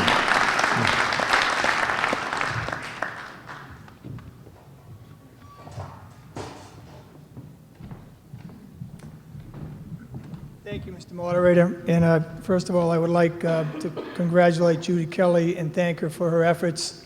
I know this hasn't been easy in terms of time, and I know that your nature isn't to get involved too deeply in these types of things, but I knew you felt strongly about it, as I do, and I commend you and thank you for the work you've done. I also want to thank the advisory. I know there's different opinions, and that's what makes this town a great place, is because we're all allowed to have our opinions. Sometimes people don't think their voices are being heard, as we heard last night, but I will agree with Bruce Rebufo that he said that town meeting decides, not advisory, not the Board of Selectmen, it's you. And that's why we're here tonight, because it's up to you. And I said last night, whatever you want to do, I'm good with, but you need to know a number of things. The system is not working, which I'll get to in a second, but I don't have enough time to get into every reason why I don't think it's working, but I may give you one example. Just so we're clear on this for the process, I want to let everybody, this is an amendment, and I know somebody said we don't like amendments. Well, this is the only way that a person in the town, a citizen, can actually bring what they want in front of you. So there's nothing wrong with the process. It may be confusing, but we've done our best, and the moderator's done his best to make sure that we all understand it. But I just want to explain to you that this is an amendment, and if it is approved, we will have to vote it again as the main motion.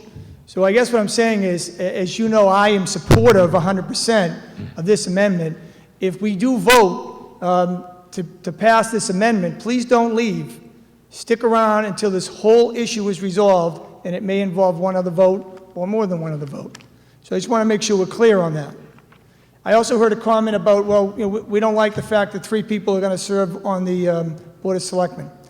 There are so many qualified people in this town that can step into that job, and I'm a selectman, and I know they can. And I know that my colleagues, whoever's there in the next couple of years, will work with them and assist them to get up to speed, and I know they can do a good job. What I like about the proposal is, for the first time, people are going to be able to choose more than one person. Because people have expressed to me their concern, and people don't run for the office because they don't think they can win when they go up against somebody who may be more on the inside and somebody who's more involved in the town. I didn't have that fear when I ran. I ran against a very good man, and it was a very respectable race. But I know I was fortunate to win that race. And as kind of a joke, I was so fortunate that they already had the tag made up for the other guy. So that tells you how lucky I was to actually have won that race. Somebody who was independent, somebody who wants to do just what people ask me to do, to work hard for them. So this is about why to do a study. You know, I know somebody, and I don't want to leave Laura out of the equation either, because I do agree with something you said. I don't know where you read it, but this has never been about a 2-to-1 vote. This has been about being left out of the process, and I'm talking about myself. And I'll explain that in a minute. And that's not right. And that makes the fact that the government's not going to work when you do that, because decisions are being made, people being heard, their interests, their property rights, their quality of life can be affected when you don't have everybody plugged in and working on it, and somebody decides intentionally not to do that. So why not do a study? This thing has been vetted by many, many communities. Milton looked at 44 towns, and it wasn't just great, it was overwhelmingly successful in every single place they look. 90% of the communities in Massachusetts our size have 5-member boards. Something is working. All these issues that people raise, yeah, I guess anything can happen, but we can look to all these communities and see what's happening and see how successful it is. And I was told last year that these benchmark communities are so very important that we try to measure ourselves by. And now I'm told they're not that important, they're only numbers. But 15 of the 17 all went to 5. And guess what? I went out to speak to these folks because I had the opportunity to be running for a larger office, and I met a number of selectmen along the way. And guess what they said to me? Why don't you want 5? It's better, less problems, and guess what they said to me? It's more transparent. You have less problems. It's more efficient. And you have a check on your town administrator, because there are occasions where a town administrator may have a different point of view than you all do on the board. And it allows people to come together. So let's not be afraid of 5 people because somebody... You have 1 minute. Let's not be afraid of 5 people because someone can talk to each other. I mean, we do so many committees in this. A quick example is this. When the Alliance deal was going through, I was told after the fact, after people complained to me in the meeting, said, did you fight for us? And someone said we did.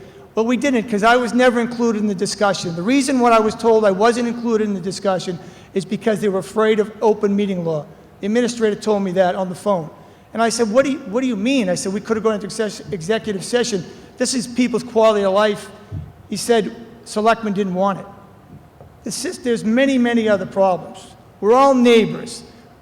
Not everybody's voice is being heard. Putting 5 people on the board will let everybody's voice be heard. It'll be more inclusive. We've got room at the table for everybody to participate. Let's open it up for 5. It's not going to do anything to the quality of this town. AAA rating, schools has nothing to do with it. It's about giving everybody a voice. Time has expired. Thank you. Mr. Barclay, and again, before I invite Mr. Barclay up, this obviously is a critical conversation we are having on this motion in substitution. We've been having this discussion now for about an hour and 15 minutes.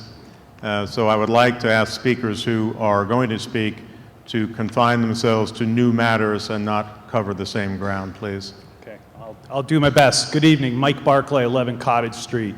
You know, I always would like to think when I'm looking at these issues that I can approach it with an open mind. In order to do that, though, you got to have both sides of the story.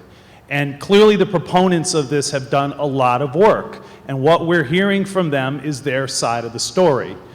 We've heard some other contrary points of view tonight, and these have come up lately, but we're not, as a citizen, I don't really feel like I've gotten the full mosaic of what we really need to know to make an informed decision about this very important subject. I really think a study committee is in order. There are a ton of unanswered questions. The fact that we're a AAA rated town should never be minimized. And if you read the reports from Moody's and S&P, and I've read most, if not all of them. The key underpinning to our AAA rating is the strong management and the consistency with which we apply those practices. So our key lifeline of financing doesn't seem to have any problem with the way we're managing our town. I've heard a lot about the benchmarks, and look, what I haven't seen, if I'm going to be really informed about the benchmark towns, what would be really helpful for me and hopefully the rest of you is somebody should put together a really big grid. And along the top are all the benchmark towns, and along the left-hand side is every single issue and point of comparison that we can think of so that we can all look at it together and make our own informed decision. Because without that, we're making a decision in the dark, in my opinion. So, I don't know what Milton did or Norwell, but they're not Hingham. I'm not going to take my advice from Milton. I want to do what's best for Hingham. And I think that necessitates a deep dive into the data, looking at it objectively.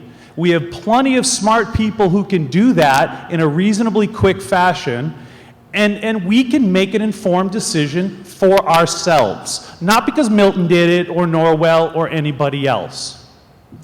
And as far as 88% of the towns or whatever doing one thing or another, there's a philosophy in life that success is often achieved by not following the crowd. So that's not necessarily a compelling argument for me. Representation, I know people have been seemingly frustrated by that, but we're not just represented by the 3 people behind me. We've got 15 people over here. We've got a number of other committees that represent us. I spent 6 years on the advisory committee, and I'm sure, quite certain, that all 15 members feel the exact same way that I did when I served. My job on the advisory committee was to look at every single issue as objectively as possible, using every piece of data, whether I agreed with it or not, to make the best decision for Hingham. We have representation that is not lacking. This is a really big change. There have been a couple of quotes. We heard from John Quincy Adams. We heard from Henry VIII. So if you'll indulge me, let me give you one more. Thomas Jefferson once said that information is the currency of democracy. To me, that means this awesome privilege of self-determination and our ability to chart our own course right here in this venue has to be predicated on the most complete, accurate information, even if we don't like that information. And so please, I hope you'll join me, because this is really important. If we're going to think about making such a fundamental change to our government, which by all accounts really seems to be working pretty well, we really need to do the work ourselves, not rely on someone else. So I hope you'll agree with me and vote no to this alternative motion. Thank you. Janine, come forward.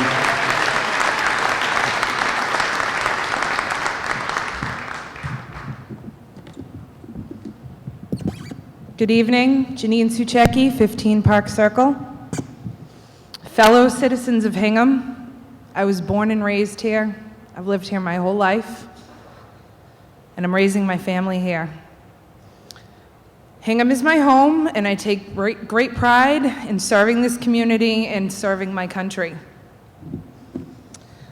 Our century-old history of open town meeting like we have tonight is unique to New England.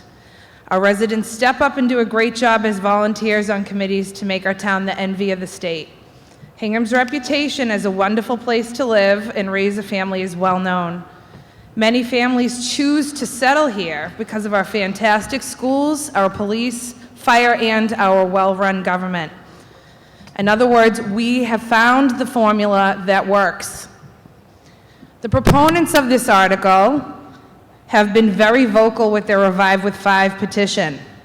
One selectman, Mr. Gannon, has repeatedly cited the town of Milton's 5-member Board of Selectmen and about the benefits Milton has seen from this change 3 to 5. Tonight's not the first time if you've been to town meetings, Board of Selectmen meetings.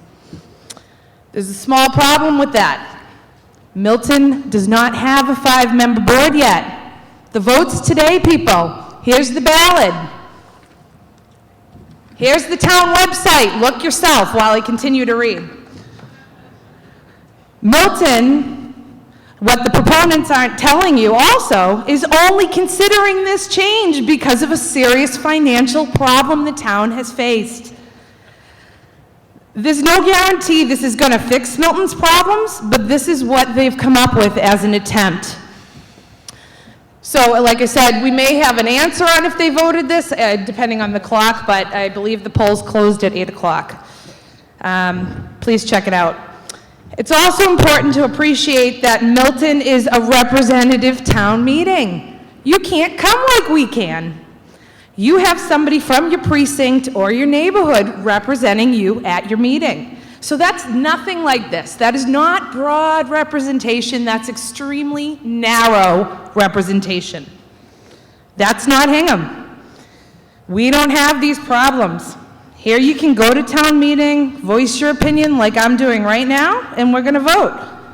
We're a AAA bond-rated town like Mr. Barkley mentioned. By the way, Mr. Barkley, I have that information on a spreadsheet. I'd be happy to email it to you after the meeting.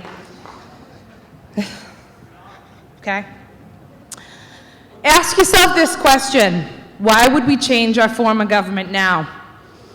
If Hingham has these problems that are preventing us from being successful, then perhaps it would make sense, but why mess with a winning formula? After the Patriots won the Super Bowl, Bill Belichick didn't come back and fire Tom Brady, right? We keep what's going and works. We have some amazing volunteers in this town that have made it what it is today, and the tradition continues. What's extremely unfortunate is that Ms. Kelly, who started the citizens petition, is someone who has never volunteered on a single town board and has never had any experience with town government. Excuse me. I'd ask the meeting to let the moderator run the meeting, and please do not refer to personalities. This is information I looked up. It's not personality-based. And also, I'd like to point out this petition started out of dissatisfaction by one selectman of a decision made by the other 2 selectmen. And I ask you, does that warrant blowing up our form of government that's worked well for centuries and can use to serve us well? What if the 5-member board didn't agree with him then? Would he ask us to expand it to a 7-member board or ask another friend to have a petition? Again, I ask that you confirm. I won't just refrain from doing what you're doing. So Hingham has a lot at stake with this litigation we also have with Aquarian. And public records, if you want to look at another website while you're looking up Milton, the Office of Campaign Finance shows that this specific selectman who is supporting this article... Excuse me. I can't say like that. How do I...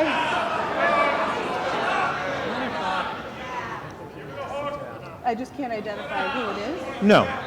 You may speak, excuse me.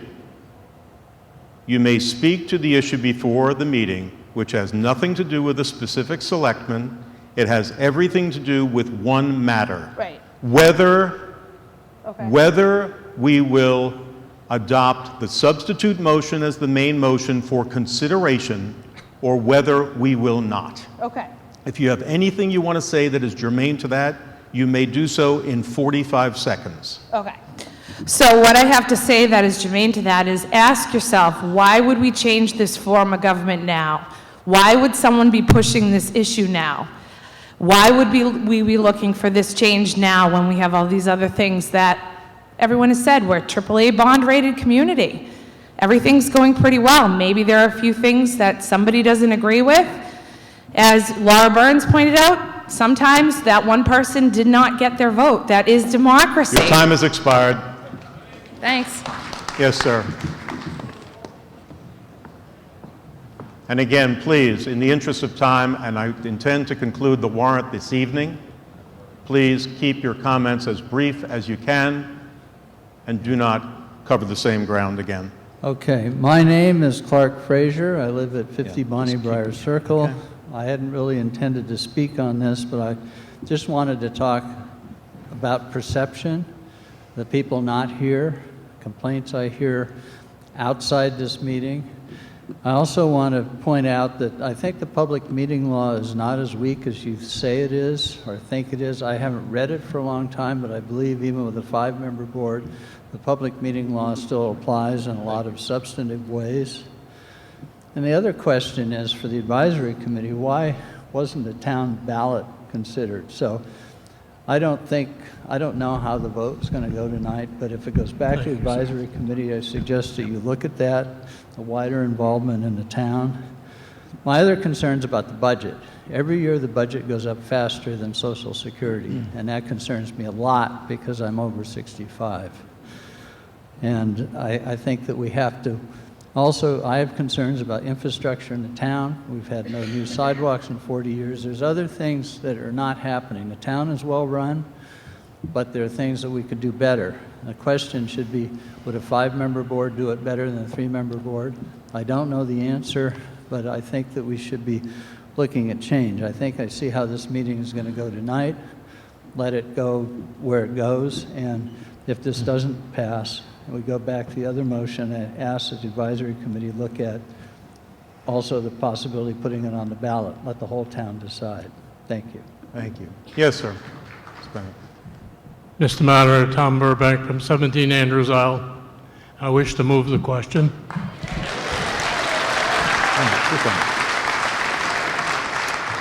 I will accept the motion for the previous question, but I do want to recognize Mr. Gannon for 3 minutes.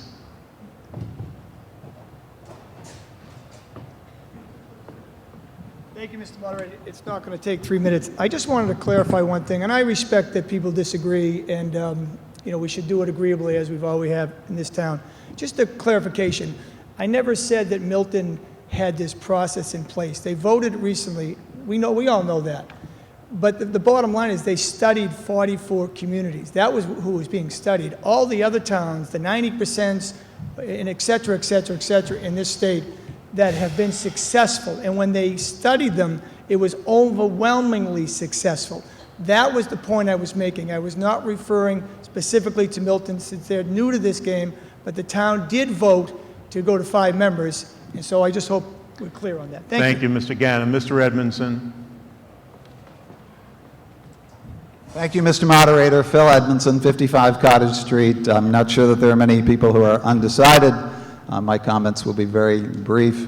I did have the chance to serve on the Board of Selectmen from, I think, 2000 to 2006. And I have to tell you that there were a lot of times when I was in discord with our town administrator, when I disagreed with my fellow selectmen, and it was hard sometimes. Over the course of 6 years, I think, for the most part, none of you would have known that. In fact, over the course of 6 years, we voted in a 2-to-1 vote 3 times. My point is simply that you shouldn't judge the institution by the last 3 years. Thank you. Yes, she's been very patient, Michael. Come forward, please.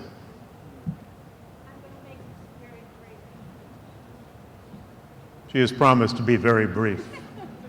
We will hold you to your promise. My name is Barbara Hood, 223 Central Street. Hingham is my hometown. I love Hingham, and I wouldn't want to live anywhere else. You can come closer to the microphone, So please. I'm going to leave you with one more quote. What's the quote?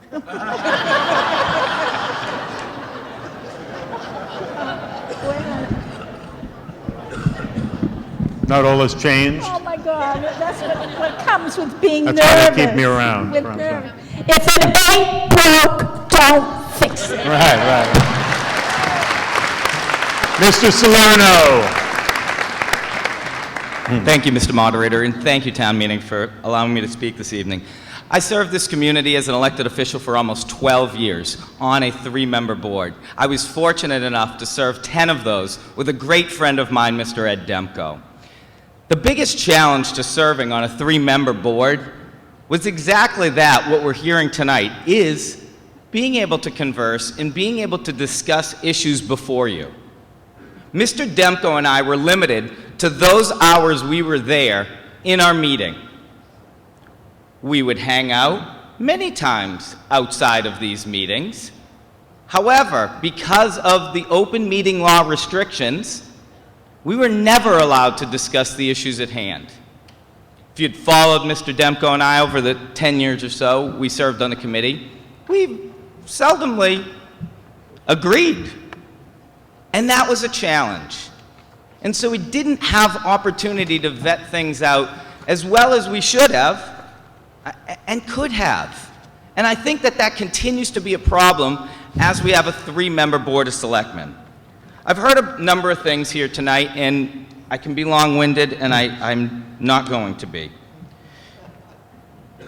Again, so the town has had a history of sending issues like this to study, and those issues die. So yes, are they going to come back next year? Potentially. This, however, is going to be a board appointed by our moderator, fully by our moderator, who appoints the board who's making the recommendation. I don't see transparency in that. I'm sorry, I just don't. We heard a few things, like Mr. Curley and a few others say, that we shouldn't change because we've always done it this way. I grew up in this town as well, and I've been proud of a community that when change is necessary, they are willing to make it. We are not a community stuck behind and not willing to make change and move forward. We've seen that many a times. We've actually accomplished that. We did it just last night. So I don't think that argument holds a lot of weight. So with a 5-member board, when folks have to meet about something, and I heard one of the concerns being that the town administrator would have to meet individually with each one of them. That's not accurate. They actually could share their point of views with one another and vet those out before the meeting so we didn't have as much conflict. Or potentially educate one another. We have a lot of educated individuals in this community. We certainly do, and we have a lot of individuals in this community that care, and we see that tonight. If the board members right now are not violating those open meeting laws, then why do we have to worry about it with a 5-person board? We don't. That does not change. What I'm asking for here is more transparency in government. When there are 2 members that can disagree with one other member, regardless of the board. It can be sewer commission, it can be board of selectmen, it can be whatever board you want to call it. But when that happens, and you're not able to move past that, or not understand one another's point of view, that becomes a problem. With a 5-member board, it eliminates these issues. So I encourage all of you to vote in favor of this amendment and to vote in favor of a 5-member board. Thank you. Thank you. Mr. Healy.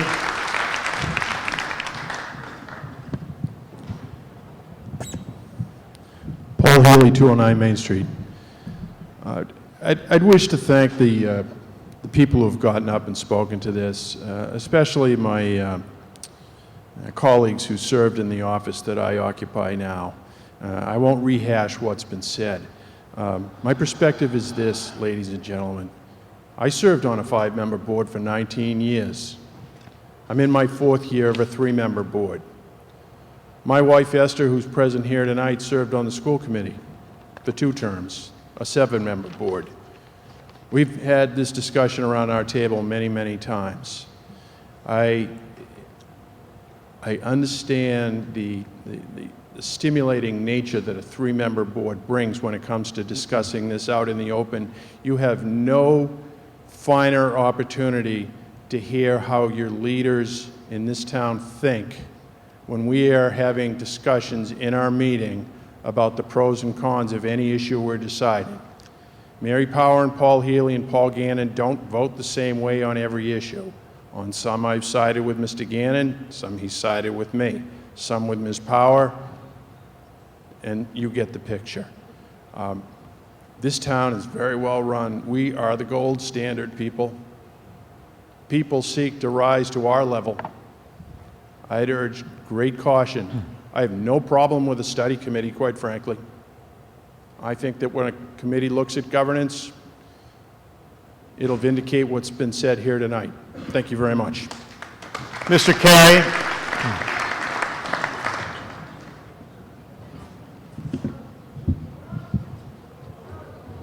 Tom Carey, 1131 Main Street, and I'll try to get you to the question quickly. I served on the town administrative committee, which made 2 recommendations, studied the problem for 2 years. I concur on what David Pace said. We did not change the structure of government. We codified the way the town administrator had worked. So at least some study committees in Hingham get something done.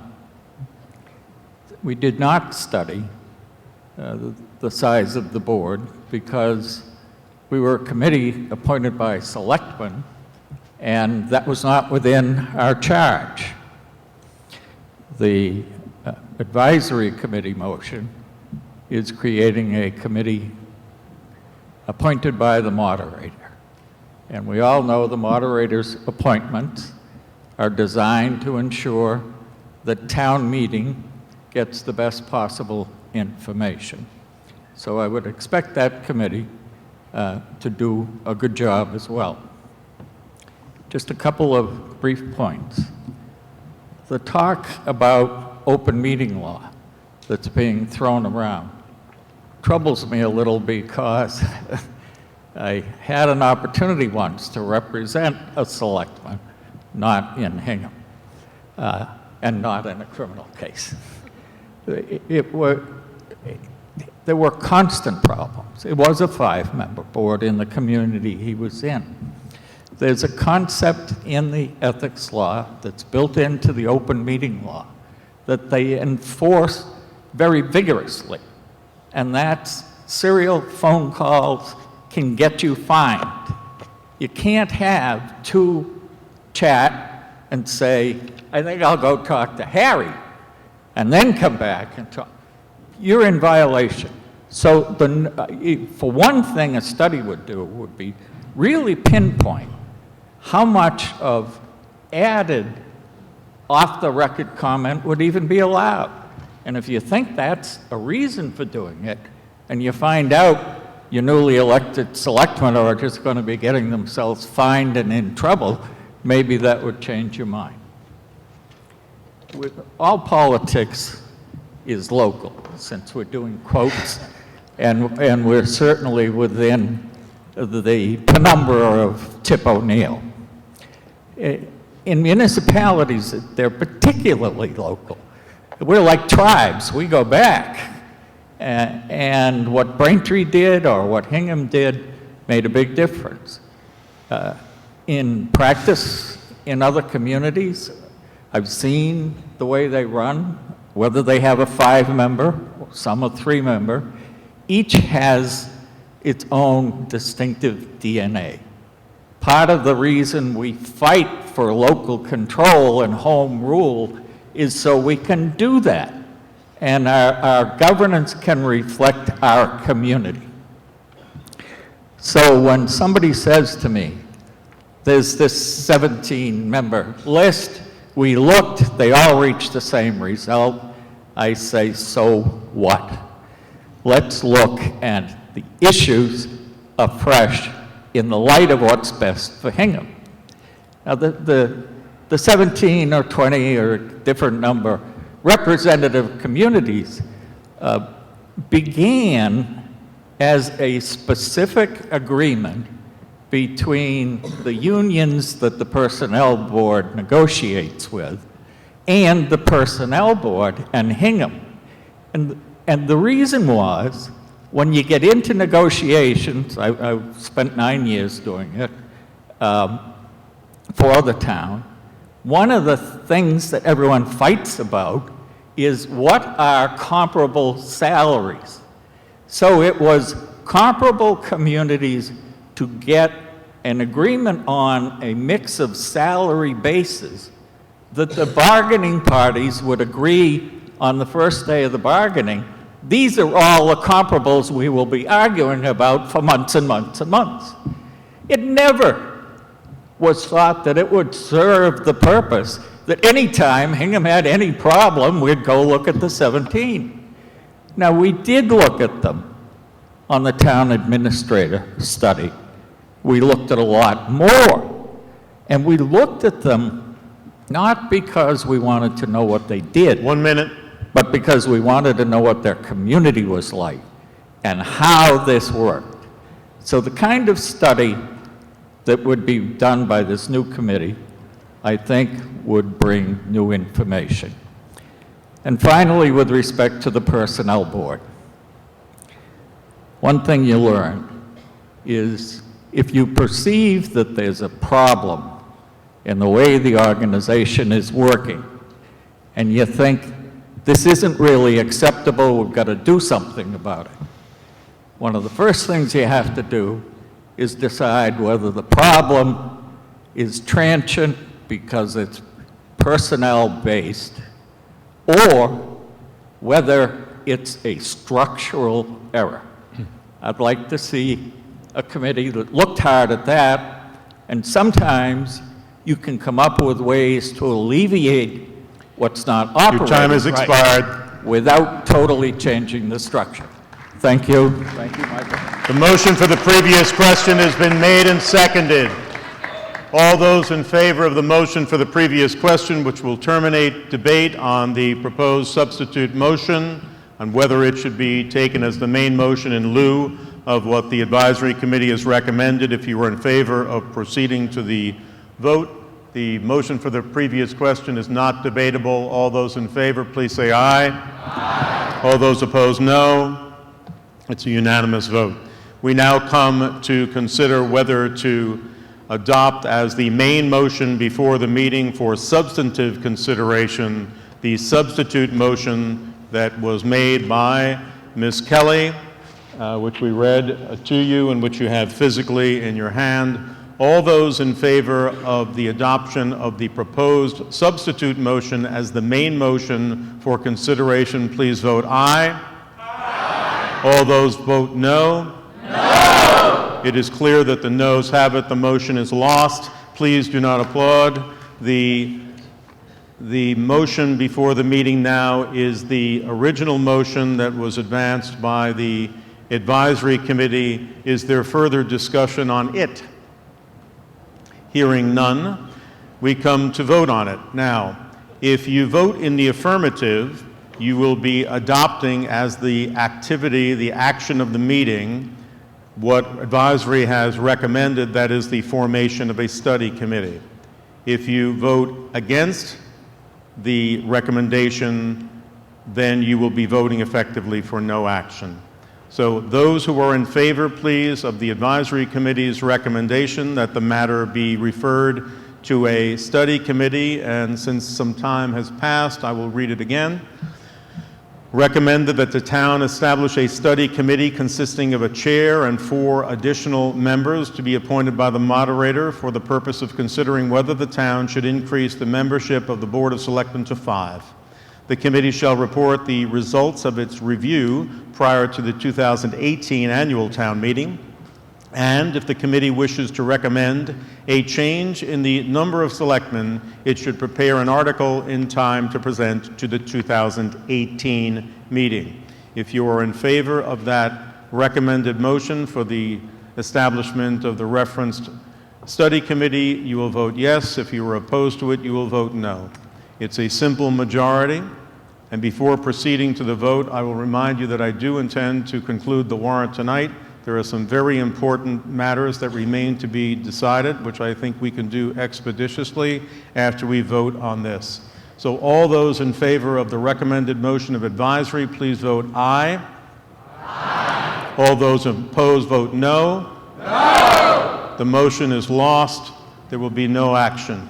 We move to Article 30, and please stay at the meeting. It's important. We've all committed to the importance of governance. We've been talking about it for the last hour plus. I would encourage you to remain to talk about it for another 20 minutes, please. Article 30. Article 30, the recommendation of the advisory committee is set forth in the supplemental report. Article 30 speaks to a subsurface easement for the property down on Station Street that most of us know as the former site of Settles Glass. The recommendation is that the Board of Selectmen be authorized to grant a stormwater runoff easement, a subsurface easement on such terms and conditions as they deem best to benefit the parcel at 6 Station Street, which is to be developed. If you need to leave, please do so silently. All those in favor of the recommended motion of the advisory committee, please vote yes. Yes. Those opposed, no. It's a unanimous motion. Article 30, will the town accept paragraph 12, which has to do with subdivision control? The recommendation, which is unanimously offered to the town meeting from Planning, Advisory, and the Board of Selectmen, is to adopt the recommendation set forth in your warrant book at page 50. All those in favor, please say aye.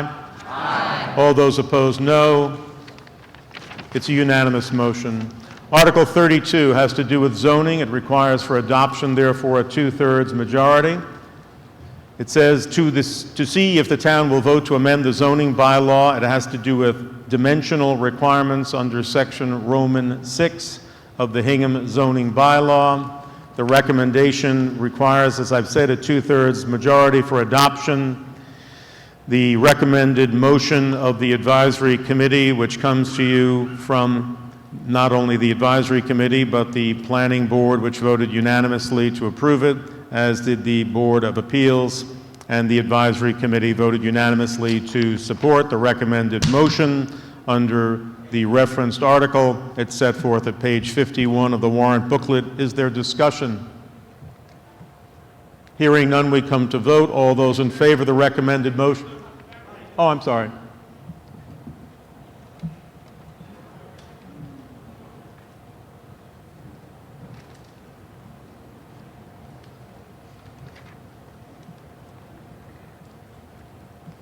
I'm sorry, I didn't hear you, sir. No, it's okay. Oop.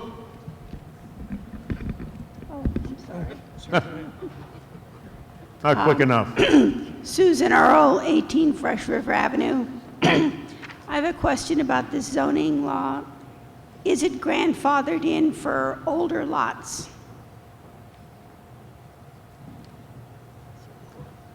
This is Corey for the planning board. Sarah Corey, 335 North Street. Yes, grandfathered. Lots that are already permitted are grandfathered. This would not apply to them. Is there any further discussion or any additional questions? Yes, sir. Hi, my name is Jerry Rankin, 5 Trip Hammer. I'm asking I think you'll want to raise the microphone so we get the benefit of your comment. We have our technical assistant at your side.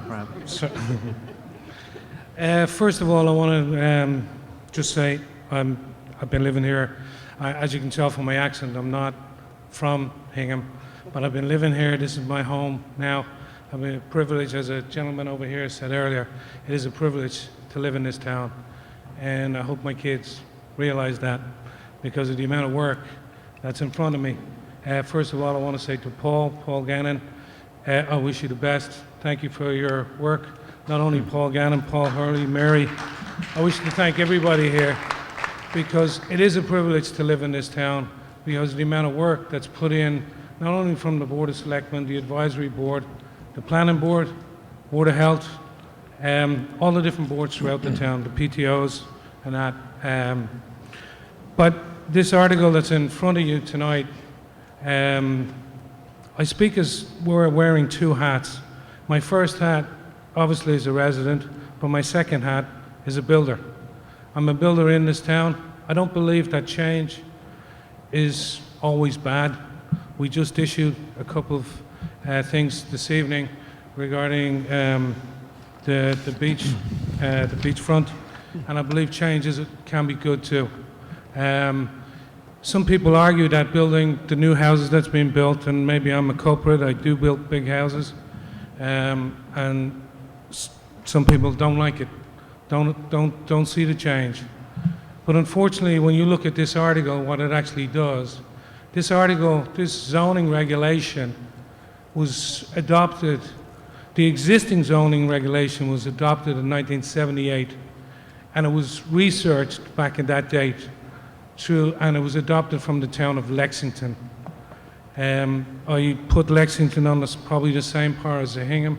It's a fabulous town to live in, fabulous town as far as the amount of what people actually put back into the town. This regulation that's in there right now at the moment, you have a frontage regulation of between 150 and 125, depending on the zoning. Then on top of that, you have a regulation that was attached from the town of Lexington, which was to bring in a rule that was 80%. You had to draw a circumference at the front of that would touch your frontage and would have to meet 80% of your zoning, which would mean you'd have to hit 120 feet inside of that. And then on top of that, you also have a lot shape factor. I heard a lot of discussion tonight regarding 3 and 5 selectmen. Why change it if it's not broke? That zoning regulation is not broke. That zoning regulation was to stop pork chop lots and for people like me to come into town and do a pork chop lot. That regulation is working. It doesn't need to be changed, because the change that you're actually doing will actually force people, I think will diminish the value of property for people in this town that own small tracts of land that's left. It would also force, and there's a situation right now at the moment on Gardner Street, that a developer is trying to build a single family with a driveway and not impose, and the driveway will not impose, but the house will go at the back of the lot. But now what this regulation will mean is that this developer or builder in the town will have to be forced now to go through subdivision control. That's fine. Put them through subdivision control. But what subdivision control also means is that now you're going to have to bring in a fully fledged road into that. And that will also will impose on the neighbors on that position. So I believe that the zoning that's in there in 1978 that was studied and was enforced is not broken. I also believe that the fact of the matter is that if you also, if this new regulation comes in and you have wetlands within the area that you have to bring this extended 80% to the house, you will end up, if there's wetlands in there, that was going to diminish the value of the property. And there's also two sides to it. It's not just from the developer's point of view, it's from the person that's also selling it. You're taking away the value of that person's property. So it's not just developers who people obviously a lot of times don't want to see. But it's the person that owns that piece of property, their land is diminished. And I do not believe that as a town we have a right to take that value away from that person. You're also taking people, you have the developer, you have architects, you have engineers that work in the town, you have tradesmen that work in the town. 80% of the people that work on my developments or buildings or whatever live and work in this town. You're taking work away from them. You're taking work away from real estate agents. 80% of the real estate agents in this town, they also live in the town. They also contribute to this town. And you are with this article, you are going to take value away from them. Keep smirking, Paul, please. Excuse me, again, personalities, it's late in the night. Confine yourself to the matter before the meeting. I also don't believe that it is productive to do this because you'll force subdivisions. Not only will you force subdivisions, the town of Needham, if you look at the town of Needham, you've got 10 and 15,000 square foot lots. Your time has expired. Mrs. Corey, do you want to, if you can, respond to the substantive question of that voter, please? Sarah Corey, 335 North Street, speaking on behalf of the Planning Board. I'll be brief. I think Mr. Rankin, first of all, is confusing some zoning articles. And in addition, we had 4 to 6 hearings on the 2 articles that he's discussing. He did not attend those hearings. That would have been the time to sort of hash some of this out. The intent of this bylaw is to prevent people from adding narrow strips of area onto lot size and making that lot appear big. In subdivisions, what we have sometimes is a lot and then a tail, a lot and then a tail, a lot and then a tail. The tail is being used simply to get lot area. We want to prevent that. We don't want people putting in extra lots by adding these crazy tails that really do not serve a purpose in any way and aren't effective zoning. That is why we have proposed this article, and it's been passed unanimously by the Planning Board, the Advisory Board, and the Selectmen. Thank you. Is there further discussion on the recommended motion under Article 32? If not, we come to vote on it. It requires for adoption a 2/3 majority. All those in favor of adoption, please say aye. Aye. All those opposed, no. No.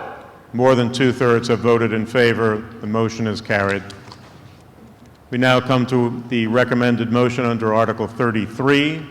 Article 33 has to do with lot shape, or lot width rather, and the purpose of the article set forth at the outset of the comment is to provide for more consistency in the shape of new lots, thereby reducing the creation of irregularly configured parcels of land. This again requires a 2/3 vote of town meeting, and the recommended motion is set forth at page 52 of your warrant booklet. Is there discussion on the recommended motion under 33? If not, we come to vote on it. All those in favor, please say aye. Aye. All those opposed, no. It appears to be unanimous. It's certainly carried.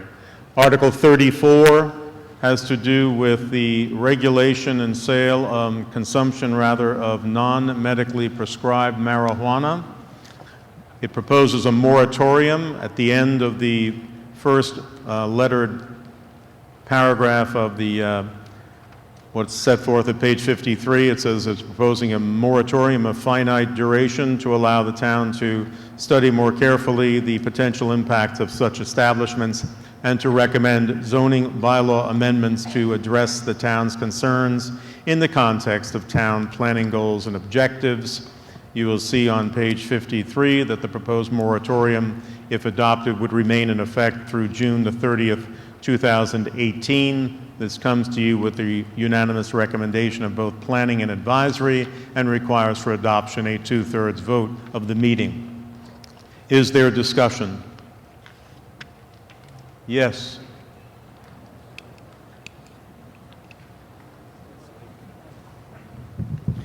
Barnett Fage, 100 Wampatuck Road.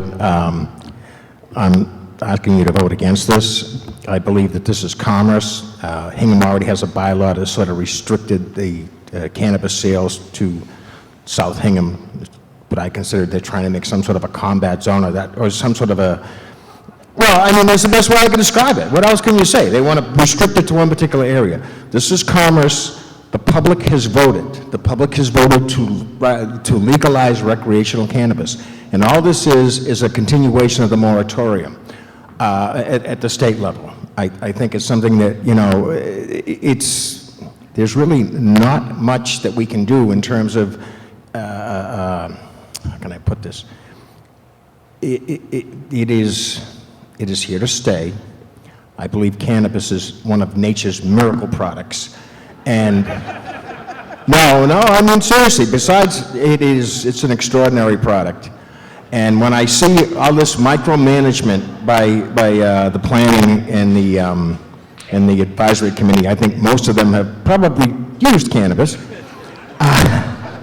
I think it's a bit absurd. So I'm asking you to vote against this and just let the chips fall where they may at the state level. Because if you look at the last election, and every time it goes in front of the public wants it. Pretty much the public wants it to be regulated the same way they do alcohol, and that's where eventually it's heading. And so to try and take and micromanage private industry, I mean, to me, it goes against everything that capitalism is supposed to represent. Thank you. Is there further discussion? Yes, sir. This doesn't make sense to me because the John Leonard, 600 Main Street. The legislature delayed the law for going into effect for 6 months, so the law doesn't even go into effect till July of 2018, and this is a moratorium till June 30th of 2018. Thank you. Mrs. Sneath. Judy Sneath, 89 North Street, and Chair of the Planning Board. Both gentlemen who just spoke brought up very good points, which is why we recommend this motion to you tonight.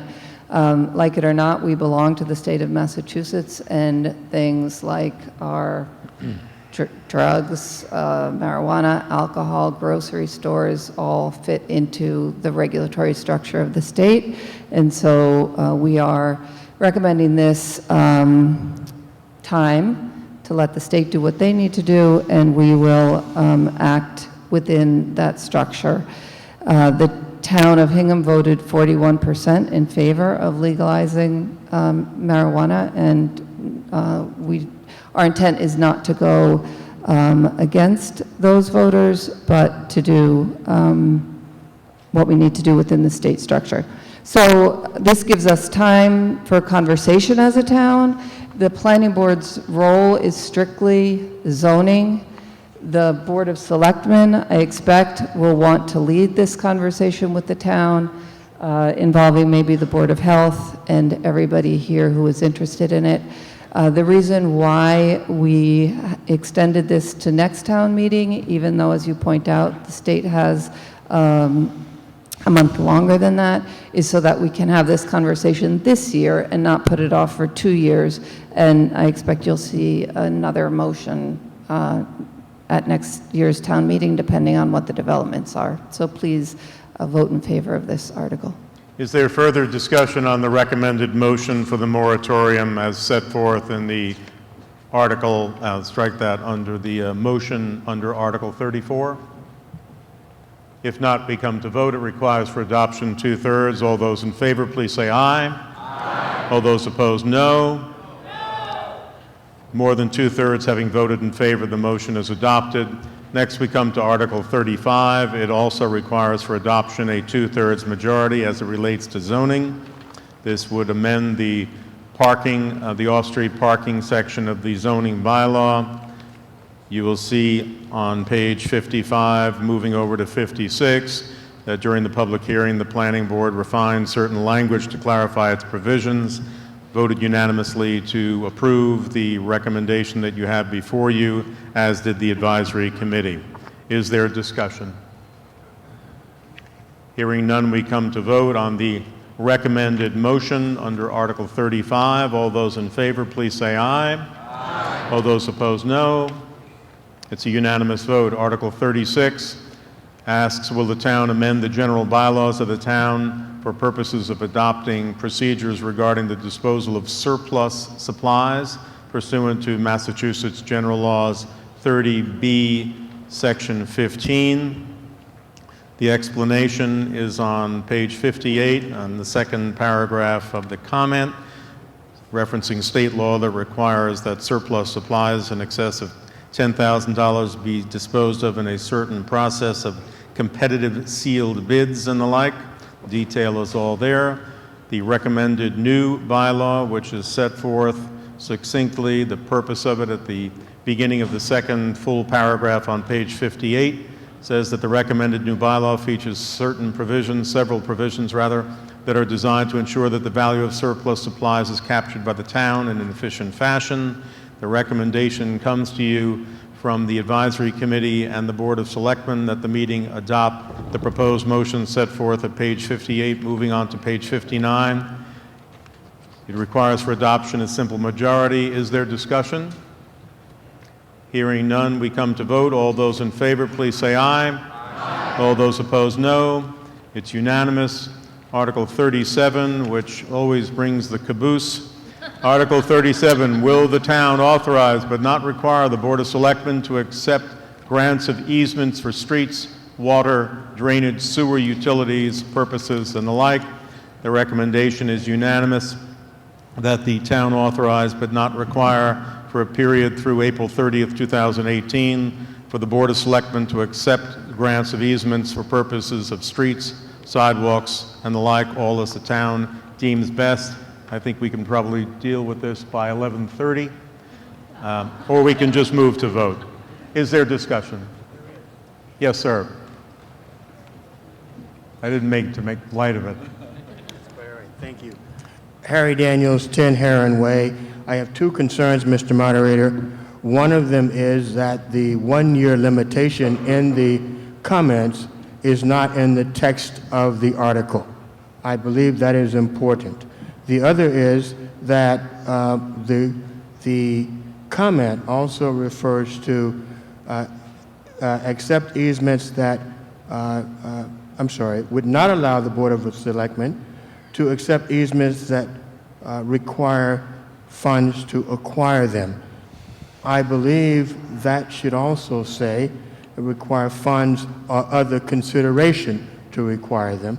And I think those are implicit in the language, but certainly the one-year limitation is not present in the article, and I believe it should be. Thank you. Mr. Daniels. I'll ask Susan Murphy to come forward and perhaps draw our attention to the fact that the recommended motion is limited to the period through April the 30th, 2018, and also speaks to such terms and conditions effectively that such terms and conditions that the Board of Selectmen deems to be in the best interests of the town. I'm going to answer the second question first. This article is a somewhat generic article, and the reason why it is limited is once you get into the payment of funds, rather than a generic article that would allow the Board of Selectmen to make decisions and spend town funds to accept easements, I believe the thought has been over the number of years it's been in the article that should be left to town meeting where appropriate to make those appropriations. So what precipitated this article a number of years ago was that there were many instances where someone, particularly in connection with a development, would give a drainage easement or a slope easement or some other type of beneficial easement to the town, but without a town meeting vote, it would get delayed. So this is just an opportunity for the Board of Selectmen to accept easements that are beneficial to the town, but not spend money for them without the permission of town meeting. On the first issue, I think I'm going to have to defer to the Advisory Committee on the recommended motion. I do believe that the time limitation may have been included in past years, and I can't speak to why the recommended motion does not include it this year. I'm sorry. Well, the recommended motion, unless I'm misreading it, Ms. Murphy, does authorize the Selectmen to do this for a period through April 30th, 2018. Motion. Thank you. It is. It's to the next town meeting. I'm- So there is I'm a sorry, time Mr. Daniels. limitation. Did your question get answered on the first half? I apologize if I misunderstood it. My question did get answered, except that you limited your explanation to the expenditure of funds, and there can be exchanges of consideration that do not include money. And so I would ask for that clarification. I do see in the recommended that there is the limitation, but it is not in the text of the article. Yes, that is correct. And that's a scope question. So let me just speak to that.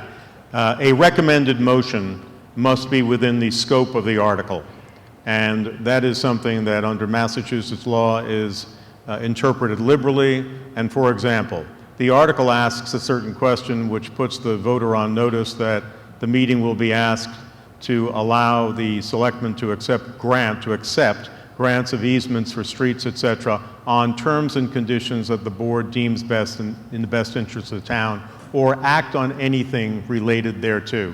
And it's effectively under the rubric of that language that the recommended motion speaks to basically the action that is recommended to be taken by the legislative body that is the meeting to implement to answer the basic question posed by the motion. So it is clearly within the scope of the motion and is therefore allowable. Anything else? He had a question again on consideration. Do you want me to answer his follow-up? Was your question adequately answered, No, which he- it sounds like a pun, adequately answered on consideration? Did you get adequate consideration for your answer? Thank you. That's right. Well, I would invite our outgoing selectman, Mr. Gannon, to make a motion that the 2017 annual... Oh, I forgot to vote. I'm glad someone's paying attention. That was actually a pop quiz. No. All those in favor of the recommended motion under Article 37, please say aye. Aye. All those opposed, no. Now I invite Mr. Gannon to make a motion to dissolve the 2017 Hingham Annual Town Meeting with our thanks. So moved. So moved. Who would like to second Mr. Gannon's motion? All in favor? Aye. All opposed?